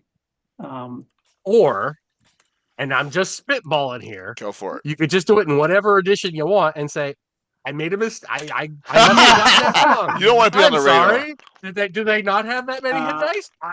My bad. But I mean, Alan's got his own company. I would never advocate that. He can publish, what he wants through that, as long as maps are editionless. That's the good thing. Yeah. That's a good one. That is an advantage. Yep. It's our editionless. If anyone is interested, the Mount Felnarix link is live now on the chat. Oh, great. For download. It's an 88-page document for free, written by yours truly. I'm first. I already did. And it's a wonderful document steeped in GREYHAWK lore that everyone should be getting. With internal art by my one of my and exterior art from my beautiful from Jade Hilliard Simpson, and from internal cartography by professional Glenn Seal, who does work for Northwind Games, and Jeffrey Talanian, a scholar and a gentleman that worked. Oh yeah, absolutely. On the castle, the Towers of Gig stuff. So perfect, man. Perfect. Thank you for Carl, sharing. it's just a completely non-GREYHAWK thing. Yeah, please. With the hat and the chair behind you, you look like Ronan the Accuser. with the thing behind you. True, I did saw that. You're right. I'm here to. Especially when I center it up, right? You got the just to paint your face blue, and you got it. Perfect. I'm in the Cree. I'm a Cree now. I need that universal rod though. Yes. Get the hammer. So let's end, wind down with this question. And I did a short on this, and I did an entire show. And here's just the question: GREYHAWK's future, bright or dark? Who wants to go? That was a good one. Thank you. I would say both. Bright in the publishing sense or content creation sense, dark in the content. Could be cool, dark, and inspiring. And, okay, well, that's a little different. Dangerous. That was a Mhm. skew on it. That was actually two positives. Yeah. Okay. Anyone else want to take that up? I will say it's bright, and I will go actually with Anna on this. I think it's bright and it's dark. It's dark in terms of official support, because I think it's myopic to believe that it's going to be like it was in 3.5, where they said, okay, it's the default setting and you're going to get a bunch of products from it. Right. I don't think that's what's going to happen, in my opinion. But I think it's bright because you're getting stuff from Anna, you're getting stuff from Joe, you're getting, obviously, look at those maps that Maldin just shared. There's Troy Cannonball is doing all the great underwater stuff. Yep. Got millions of people out there. Well, at least scores of people out there, will say, that are producing stuff that Wizards can't touch. Okay, they're not good enough to do that. They don't know enough about the setting. They don't have the passion around it. They can't touch the quality that Anna and Joe and Maldin are going to bring you guys. So it's bright, it's brilliant from that perspective. And you can count on the fact that they're not going anywhere. Unlike WotC, who decides that they want to change with the direction of the wind. Okay, what's there tomorrow is not going to be the default setting the next day. So it's brilliantly bright in terms of people that are going to bring you stuff that you're going to love. It's not so bright when it comes to official support, which is not a bad thing. Oh, and no, not necessarily. It depends on how you look at it, I guess. If you want something codified that's beautiful and says GREYHAWK inside of there, then you're probably going to be left wanting, I think. Okay. But if you don't care that, that you're getting gods by the name of Paneer instead of Procon, then Joseph has got plenty of great stuff. What happened to the Glorioles too? I'm really upset. They changed the Gloriole name. Highlands or whatever. Yeah, they changed North Province. They changed. Don't even get me started. Yeah, anyway, I know. The whole idea for me is that if you want stuff from WotC, and if you want stuff that you're going to be proud of as a GREYHAWK fan, I wouldn't hold your breath. I maybe I'll be wrong, but I wouldn't hold my breath on that. But if you do want GREYHAWK stuff that you're going to love and that you're gonna say, yeah, I'm proud of the community. I'm proud of you. I know these people. I can email this dude and have a conversation about him with it, and he's going to share my passion about it. BRW Games, Anna, I mean, that's the kind of stuff you're looking for right there. Yeah. Look at Maldin is so generous with time. Alan is the nicest gentleman you'll meet in our community. Roger Moore, he's a GREYHAWK legend, and look at that. You guys can chat with him today. So absolutely, that's the kind of thing that we can look forward to going forward, and that's something that Jay brings us. I mean, Jay's networked us all through. Thank you. Through the Lord Gasamba channel. I mean, we wouldn't be having this conversation right now in this format if it wasn't for him. So think the community is GREYHAWK. GREYHAWK is not the community. Okay. I got it. Wizards could never, they don't have the resources to even match what's being produced for free now anyways. All of the fanzines, the websites, the blogs, the videos being put out, all of the information, all of the material, even if they were to throw full bore their weight to generating GREYHAWK content, what are we going to get? A half a dozen things over the course of the year at the most? We're getting dozens and dozens of stuff from the fan community. I think from that point of view, no, Carlos is right. to expect more out of. I think Wizards has done a good thing to introduce the world to new people by putting it in the DM guide.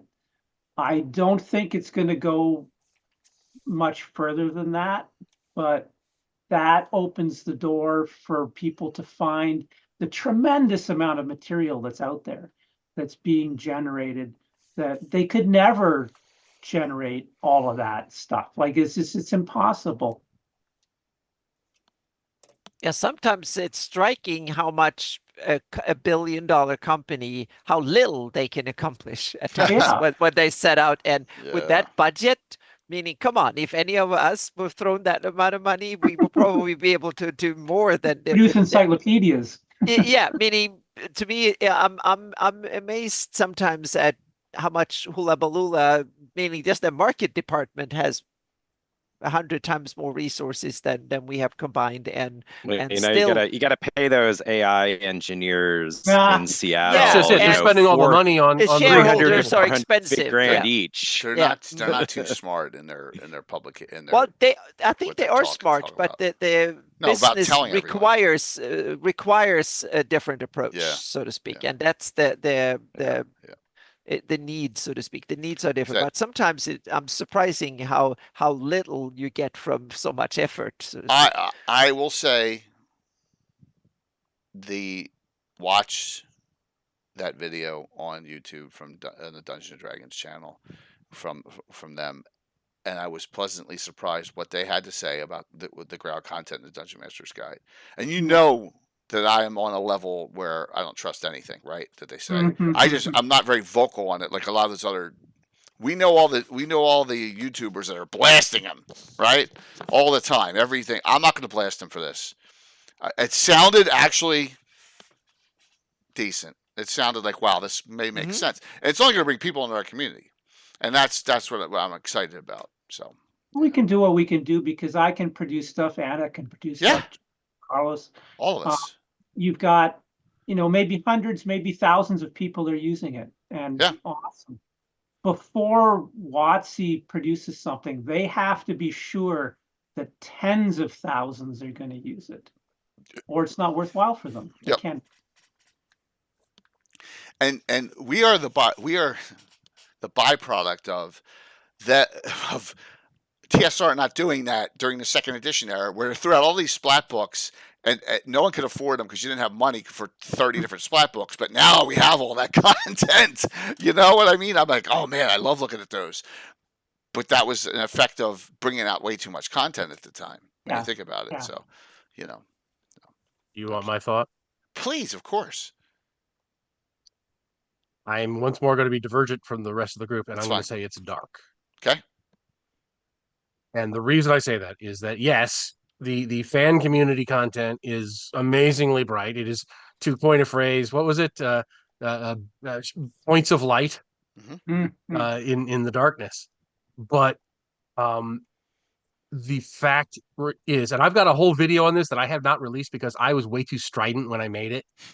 And I okay. The point is that WotC's version of GREYHAWK, that whatever the new GREYHAWK is that it's in the DMG and any other products that they put out, is going to reach an enormous number of people. And because it is going to diverge from the GREYHAWK that I do, and the GREYHAWK that Anna does, and the GREYHAWK that Carlos does, and everybody else, we're going to see a fragmentation. We're going to see a fragmentation between the old school fans who know the setting and love the setting because the setting has certain qualities about it. And we're going to see this vast influx of new fans who only know what WotC has told them about the thing. And they're not going to care about our stuff. They're not going to give a damn about our stuff. All they're going to know is the stuff that they've heard from WotC. And it's going to be a different GREYHAWK.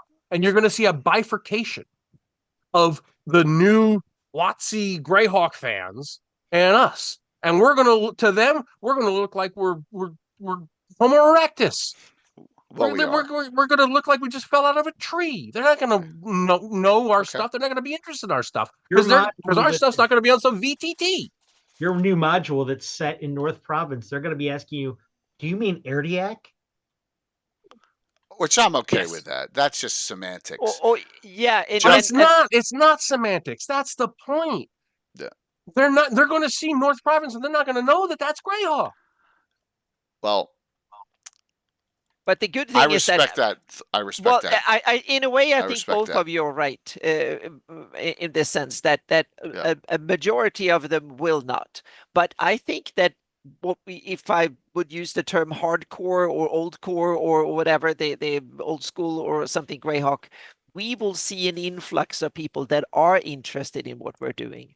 And I think that's the beauty. And it's also, I think, something that will hopefully make GREYHAWK survive another generation the way we know it, so to speak. Because let's say there's 100,000 or 200,000 new gamers, or maybe even 1 million new gamers being exposed to GREYHAWK who never thought about it before.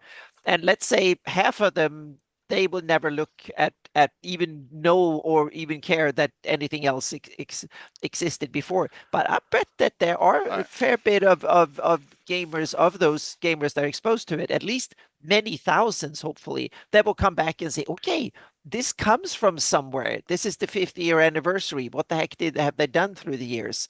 And so I hope and think that there will be some people coming in and will be interested in what happened before and what Gary wrote and the Sergeant books and all that stuff. So yeah.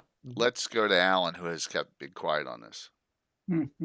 Yeah, so I rolled my Omen die, which is an icosahedron I broke out of a Magic 8-ball I got as a trade widget, and it came back as yes, was the augury. So so there are lots of other things it could have been. It could have been very likely. It could have been, oh, you can count on it.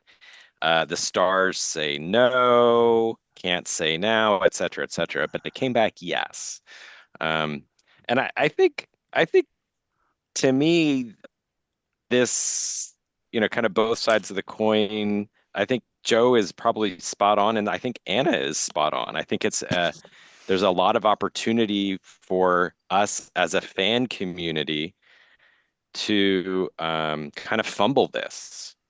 And if we can't connect the dots, if we can't show the value of GREYHAWK and demonstrate it and help them see this, then it could turn into a very dark future for the setting. And it could be that the last gasp of GREYHAWK is, sort of name changes on a map that no one cares about anymore.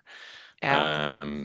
Hopefully it won't be that, but I think at the same time, there's all these fans coming in. And I think Anna's also, right, that's a huge opportunity for us. And I think it's up to us, going back to Roger's comments, at the beginning of the show, to step up and take ownership and make it a good outcome, because no one else loves GREYHAWK like we do. That's right. And nobody else is going to do the work to make GREYHAWK meaningful to these gamers, if we don't do it. And please don't get me wrong, I'm not writing them off. The new people are coming in. I actually started when I first heard about this. I've started a new playlist on my channel. Yep. New to GREYHAWk, watch these. Exactly. Which I go through the but you've been one of the most welcoming in that sense that you really guided. I'm actively trying to be welcoming, but I'm also really pessimistic that it's going to have be realistic. I got to try. Yeah. I think you both right and wrong. I think you're doing right, Joe, to call it out. Yeah, I think you're right in that sense that the majority of them will probably not care or be interested in it, but enough will be. That's my hope. That enough will be and come and both be respectful and interested and genuinely appreciative of what there's also the VTT question, because we all know that the direction that WotC wants to push the game is online. Everything's going to be online. Everything's going to be on the VTT. Books are anachronistic.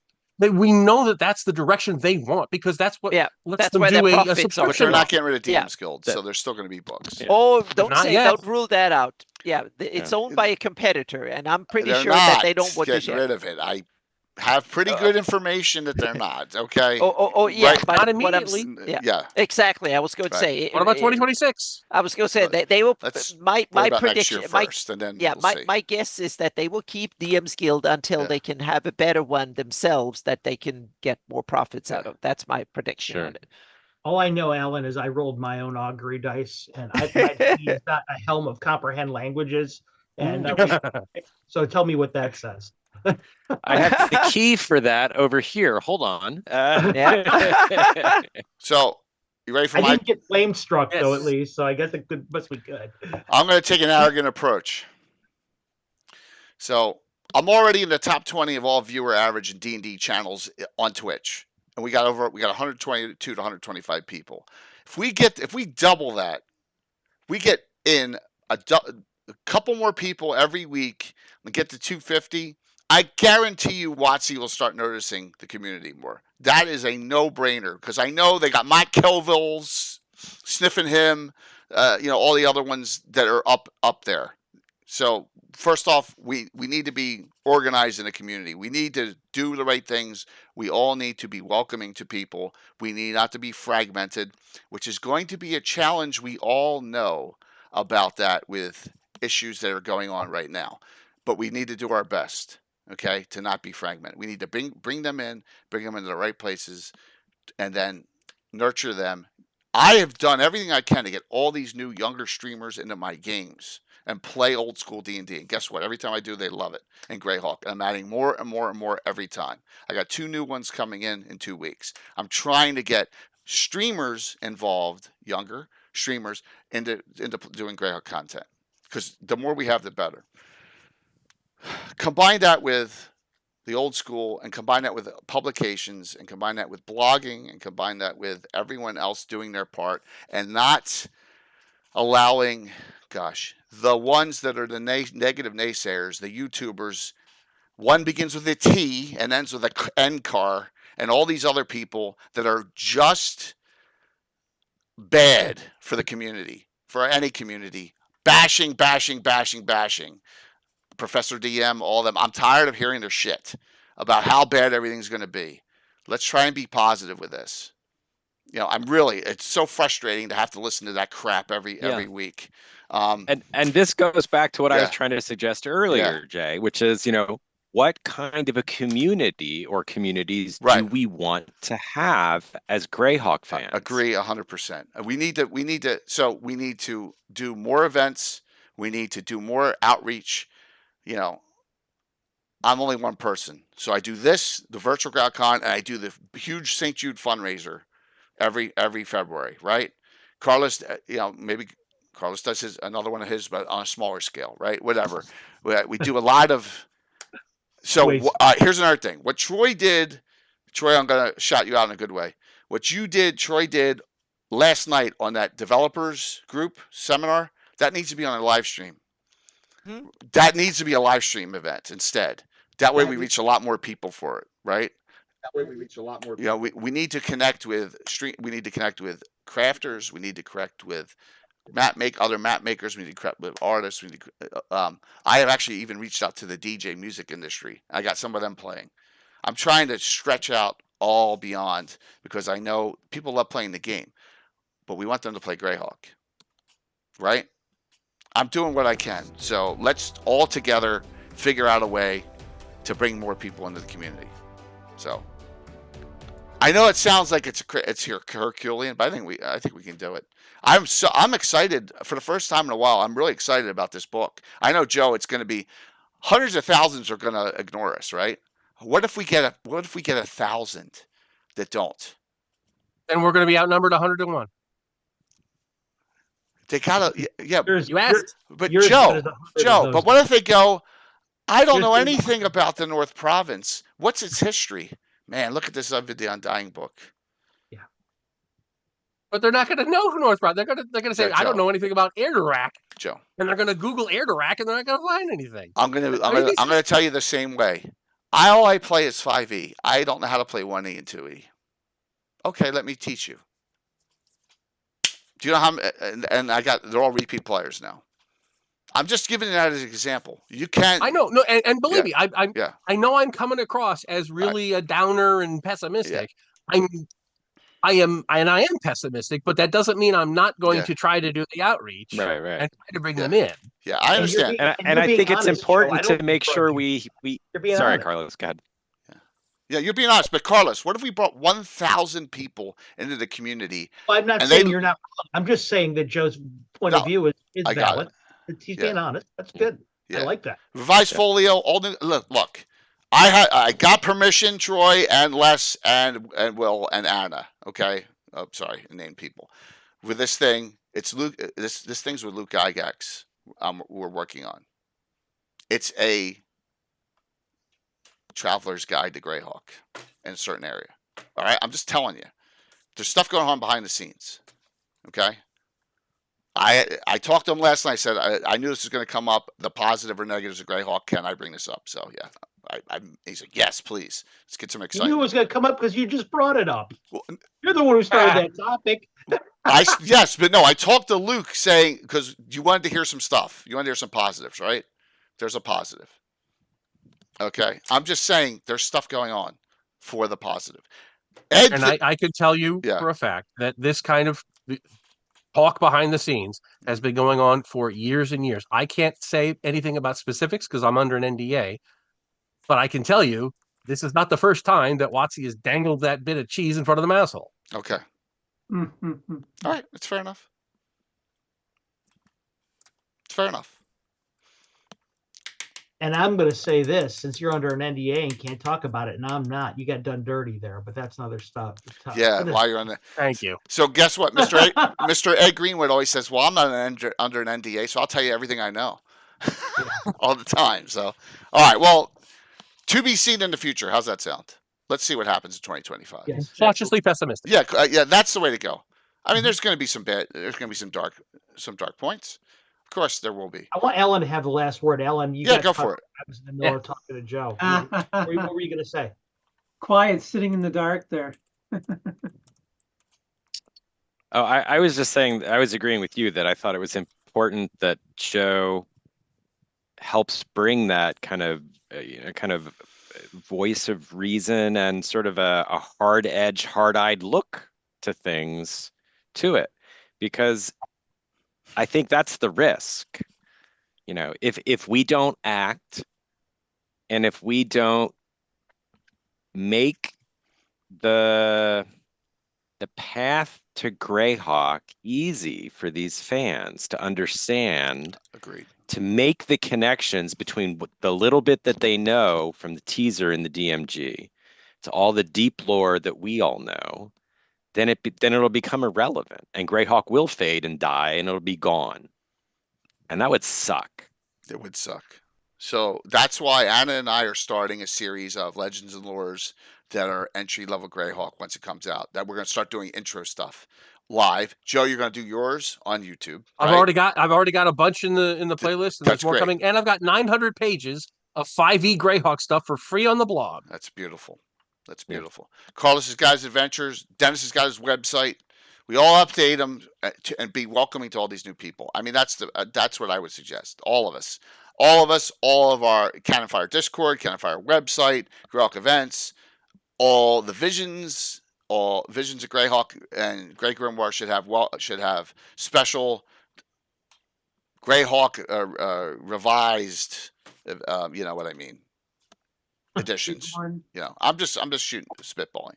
So there you go. See Norker, excellent. So let's just be as welcoming as we can and say, look, there's a bunch of information, because I guarantee you there's people out there that will say, like Brungel was one of them. Yeah, so that's a good idea, Brungel. So, man, it's so hard. We're gonna put together some stuff. I always refer them to the shows. I always do. Maybe that's a cop out, but yeah, there's a lot of lore. So, all right.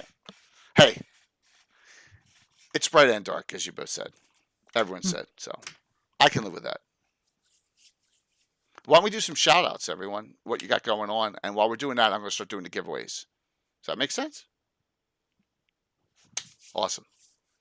Anna, you and I will do shout outs with one exception on Wednesday. How's that sound? Yeah. Oh, yeah. That sounds good. All right. That's good. So, yeah. Maldin, start us off. Oh, geez, I don't know. I have so little time to work on stuff. It's lucky when I get anything out. That's why I can't do Patreon, because I can't produce regularly. I don't know. Someday the City of Melcott box set will come out, but that'll be decades from now, probably. Little things that I'm working on.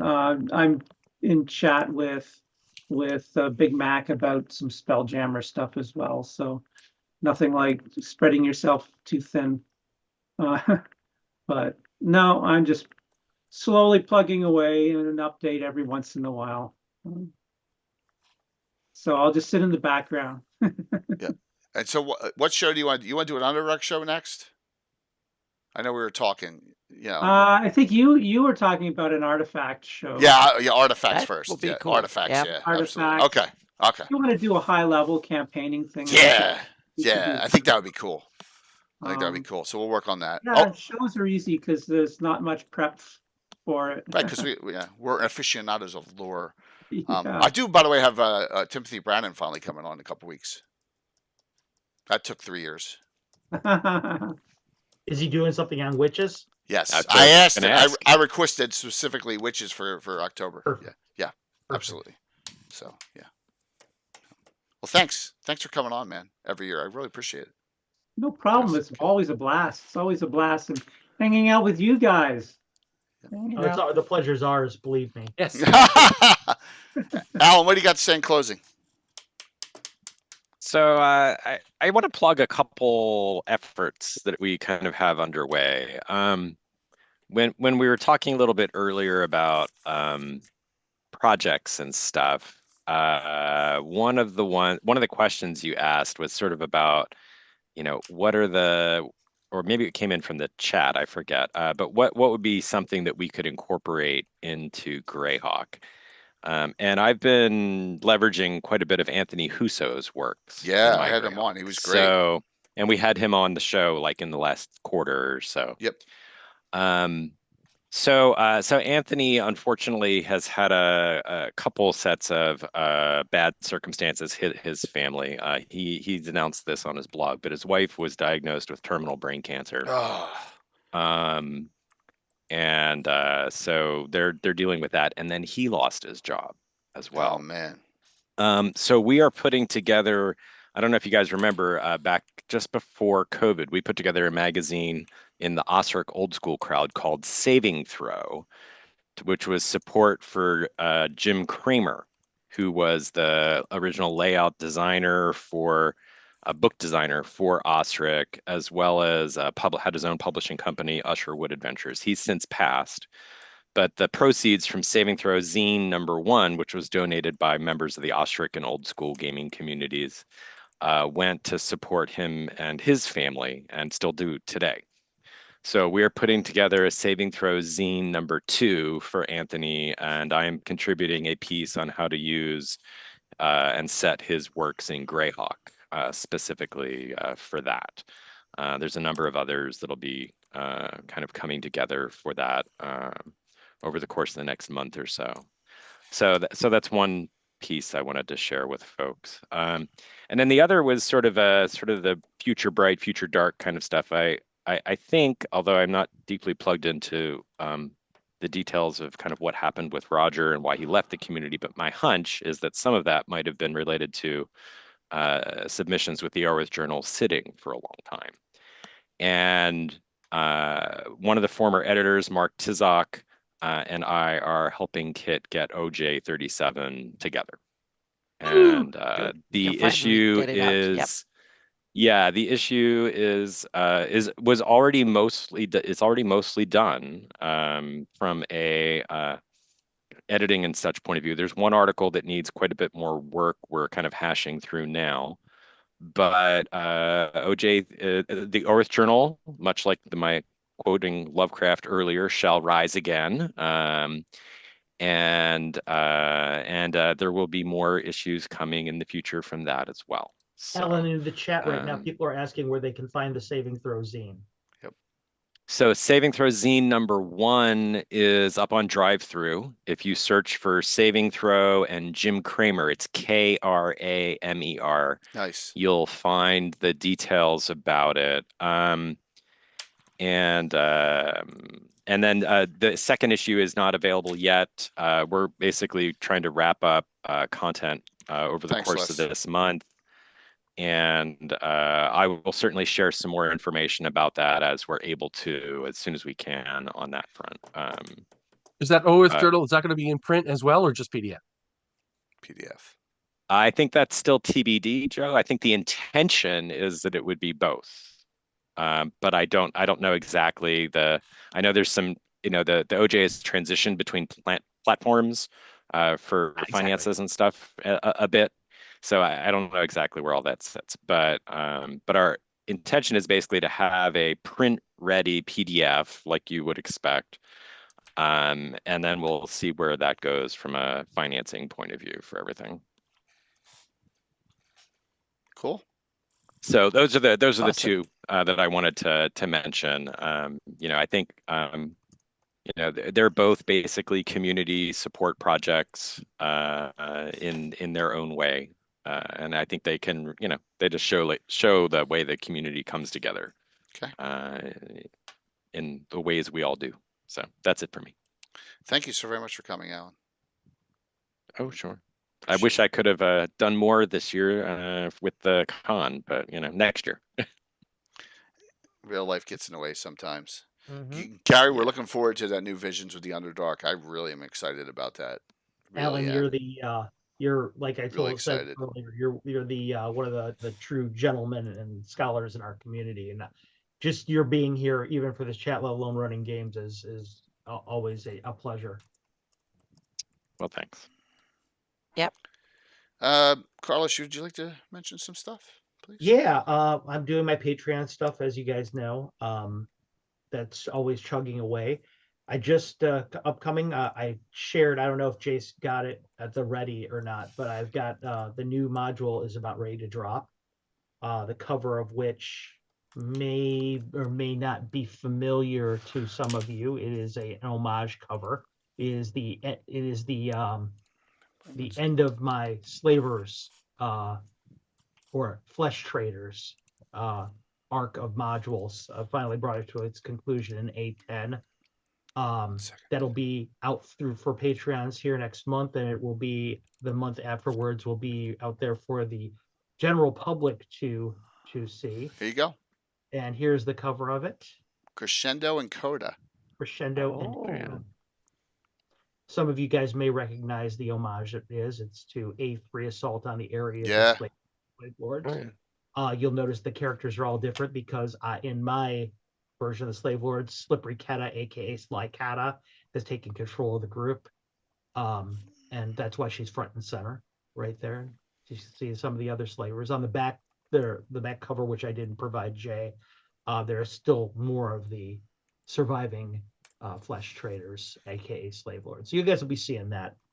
Afterwards, the next module after that is a kind of an appendage to the Giants series. This is called In the Hall of the Mountain Queen. I was actually commissioned to write this for GrogCon, and I ran that last month out there. That will be the next module that you guys will be seeing sometime in the new year. It's already been gone to the printers. It was pretty well received. Alan, you'll be happy to know it's extra planar.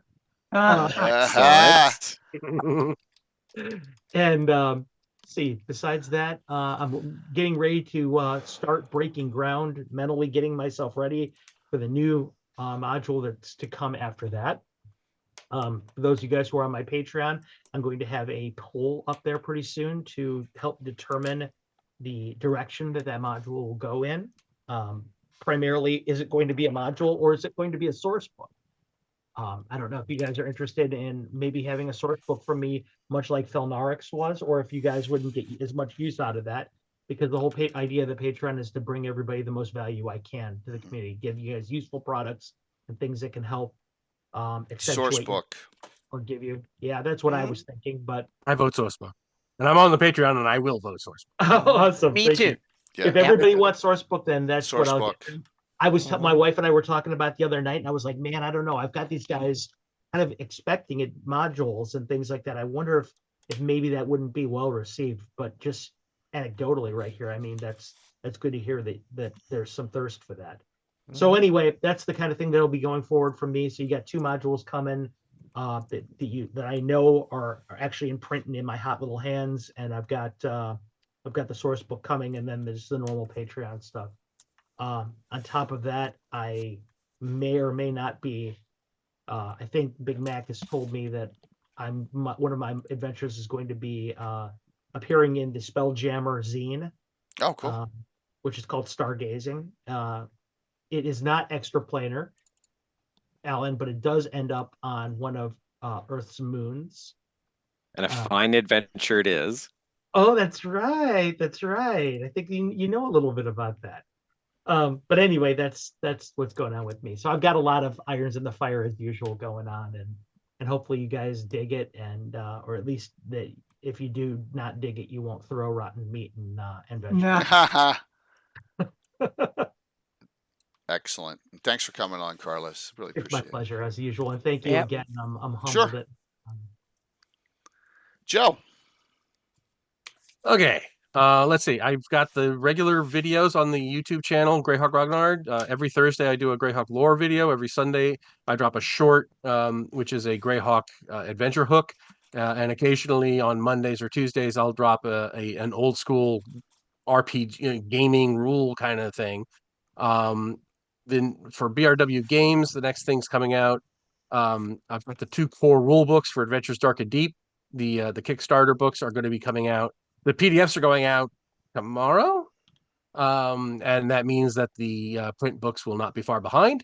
After that, I got 1 more rule book in me, and then it's all adventures. We talked about the adventure. It's going to be the Lovecraftian thing in North Province, not Akarak or whatever they call it.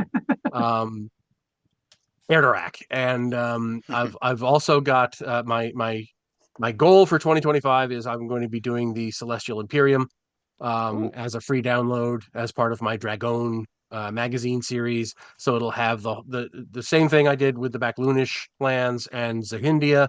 It'll have a Marlene style map, which you can print out and actually put next to your Darlene map, and it should fit. It will have a gazetteer. It will have a guide. It will have monsters and magic items and gods and the whole spiel. A whole series of articles on the Celestial Imperium of Sufang. So that look probably under because it's free, it'll be under that name. So yeah, look for that at some point in 2025. That series is coming out. And I'm also going to be doing a whole bunch of conventions next year. I'm actually doing 6 conventions between January and June. Damn. I'll be at Page. I'll be at TotalCon. I'll be at North Texas. I'll be at GaryCon. And some of those I'm vending. Some of those I'm actually a special guest.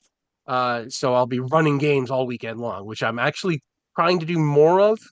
I'll also be at Long Island Game Expo. Cool. For the first time, so that'll be really cool. So yeah, I've got a lot of appearances coming up, and I'll be running a lot of games, both D&D and my miniatures games. So, yay! Excited. Sounds awesome. Great. So 2 special games on the next 2 Saturdays. The only one I have a banner for is this. So more Ed, as Curtis says, back with the legendary group 2 drink minimum. Adventure number 1072 time of the season. So the whole group is back of 2 drink minimums. Eric Boyd's back in, Eric Menge's back in. So we haven't really had a full group for like a year, because even at GaryCon we only had 3 or 4. We had some fill-ins, but yeah, we're gonna have the whole group here. So it'll be a fun one. The adventures of the GREYHAWK Mage Ravalantar and his merry men crew of oddities. So well, it's such a fun group, and that's 6 o'clock next Saturday. I'll tell about the rest of the stuff as we go. All right, let's do the giveaways here. Yeah. All right. I can just thank people, thank everybody. First, all the DMs and stuff that games that I played in. Thank you so much for running, and also to the players that put up with me in my scenario. That was thank you so much for playing with me. That was awesome. So yeah, it was a great RetroGodCon 5. If there's anyone had an issue or whatever, I want to know, because we always want to get better. Like I said, we had almost every event sold out, but we really want to thank you, GREYHAWK Reborn, for all the stuff that they do. 18 events, which is crazy. Thank you for everyone who DM'd, everyone who played, everyone who participated. Thank you for all the sponsors. So in particular, we go with Frog God Games, The Printing Goes Ever On, Gamescape 3D, and Troller Games. All of you, thank you. They're all scrolling through in the lower right-hand corner here too during this time. So it's been a wonderful, wonderful time. So we'll see you next year. First weekend in October, I'll get the dates put together. Next big thing for the community, the big thing is the St. Jude fundraiser. We got to surpass $26,000 this year. Yep. So we got our work cut out for us. All right, so here we go. I scrolled through that. If you have a 3D printer, the two big things are the Printing Goes Ever On $50 gift certificate and the Gamescape 3D Lighthouse Kickstarter package. That's worth like $130. The biggest thing out of the others is the Memorial Tomb PDF whole compilation from Trollord. That's like $100. Then I got the Monstrosities book, and these will all be directed from right from Michael Zudrak at Frog God. We have that. Well, I don't know where the book went. I had it out. The Splinters of Faith book, two $25 gift certificates, and then we also have two $10 gift certificates to Troller Games, 9 giveaways. All right, here we go. Whoa. Anyone wants to bolt, you can, guys. Thank you so very much. Let me get through these and give these winners. As we always end up on a bang with these with the end of the con here. Here we go. First winner, your choice. Luke N. B. Moore. I just saw you in chat. Put that out, man. So, grats, man. That's also a brand. I think it's a fairly new name there. So you only been following for like a week. That's fantastic, man. Thank you so very much. You gotta let me know what you want. You are first. So I need to know that in chat pretty quickly as I keep on picking winners here. But grats on that. All right, first winner, second winner as we keep on going. Cardman, you're up. You're up as well. So I saw Luke and B Moore in there, and if not, I will assign. I will assign like a $25 gift certificate from Frog God. If I don't, is there a list? Yeah, you got to scroll up. I just gave it. Do you have a 3D printer?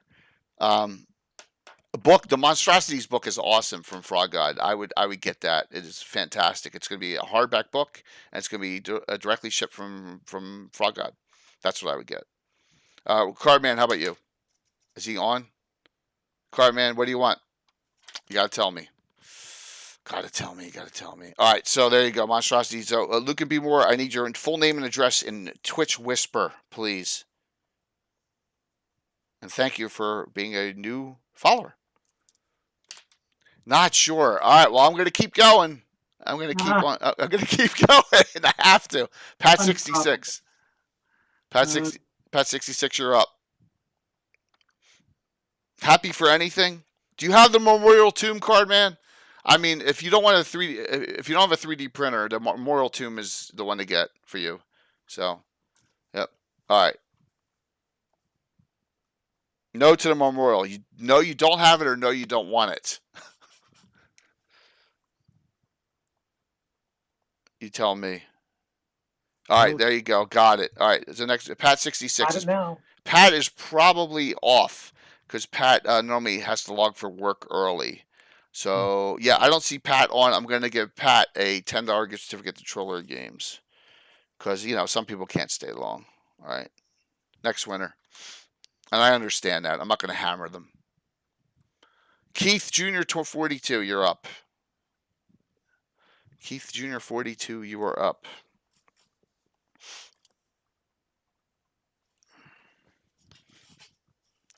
Yes, so you got a 3D printer, $50 gift certificate.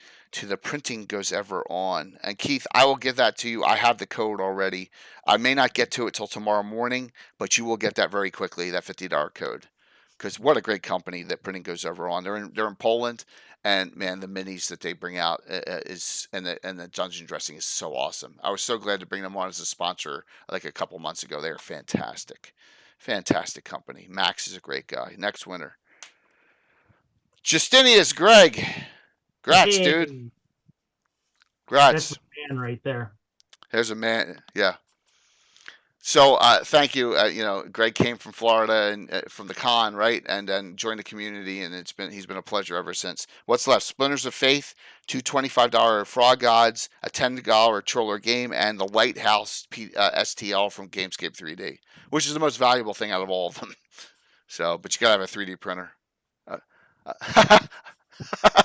There's a picture from Fritz this week.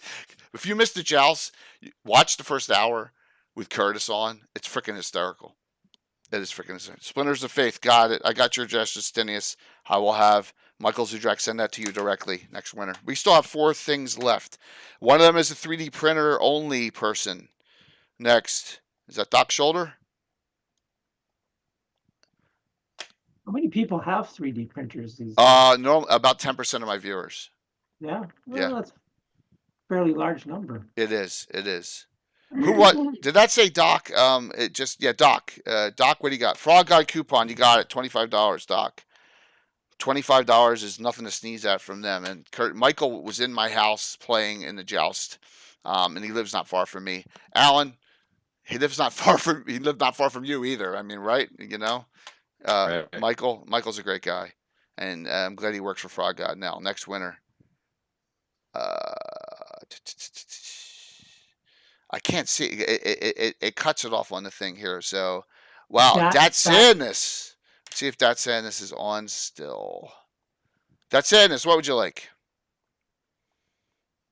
You have 1 second. He says Frog God 25, please. You got it. That Sadness, I will put I need from you because I don't have any of this unless I can give give me a name and address or a Discord you're in that I can link up Michael Zudrak with you because he's going to give you the code. So, all right, if you're in Frog God's Discord or if you're in Troll Lord's Discord or if you're in one of the Discords, just tell me which one so we can figure it out. You can whisper that to me. Okay. All right, I have a $10 Troll Lord and I still have the Lighthouse 3D print set up. Yeah, it kind of announced it, Gary. The Melcott box set. Yeah, kind of, a little bit. He said it'll be about 20 years from now, but right? About that. That's okay. I'm way behind on Altamira, so. Crazy Cyber. Good. I haven't seen you in a bit, man. Crazy Cyber. He's on. I see him in the chat list. Let's see what he says. All right. So, do you have a 3D printer site, Crazy? I always ask this question this late. Here it is, Gary. 140 pages. That's great. Oh. In point form. Oh, you're on GREYHAWK events. All right. Luke, I got you. That's mine and Josh Pop. So, I got you right there. All right, Luke, and be more. I have you. So, you are Saracen. I got you. I'll reach right out to you right there. As I'm Lord Gazumba, obviously on there. So there you go. You can even whisper me off of there if you want. All right. Beautiful. Thank you for that connection.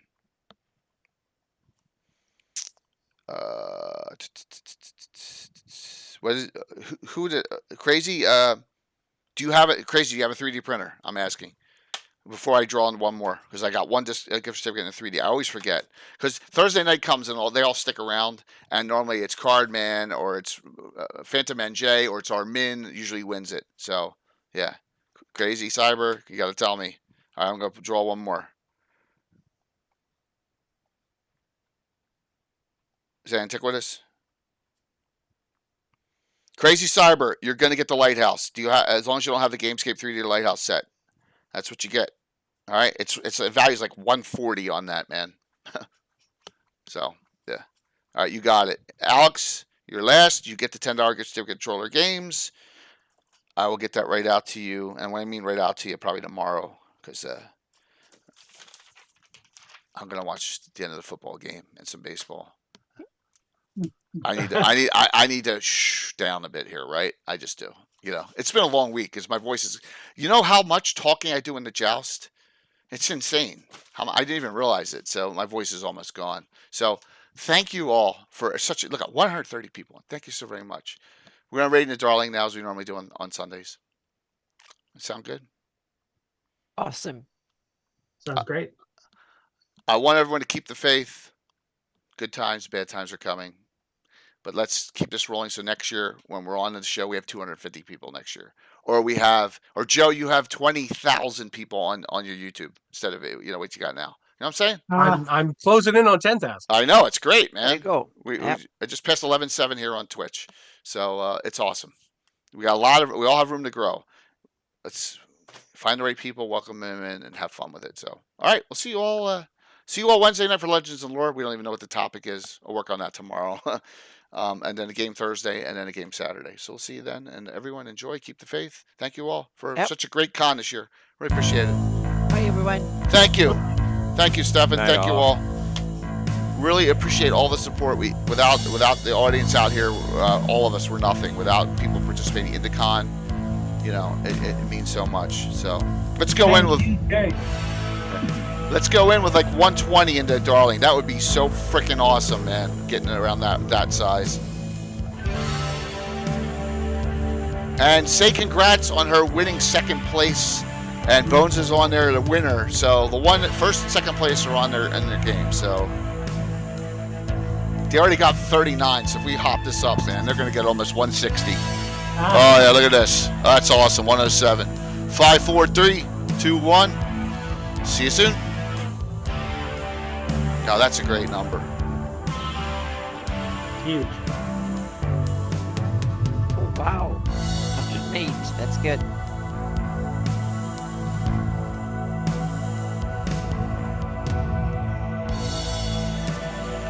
Shut this off. Thank you all. That was awesome.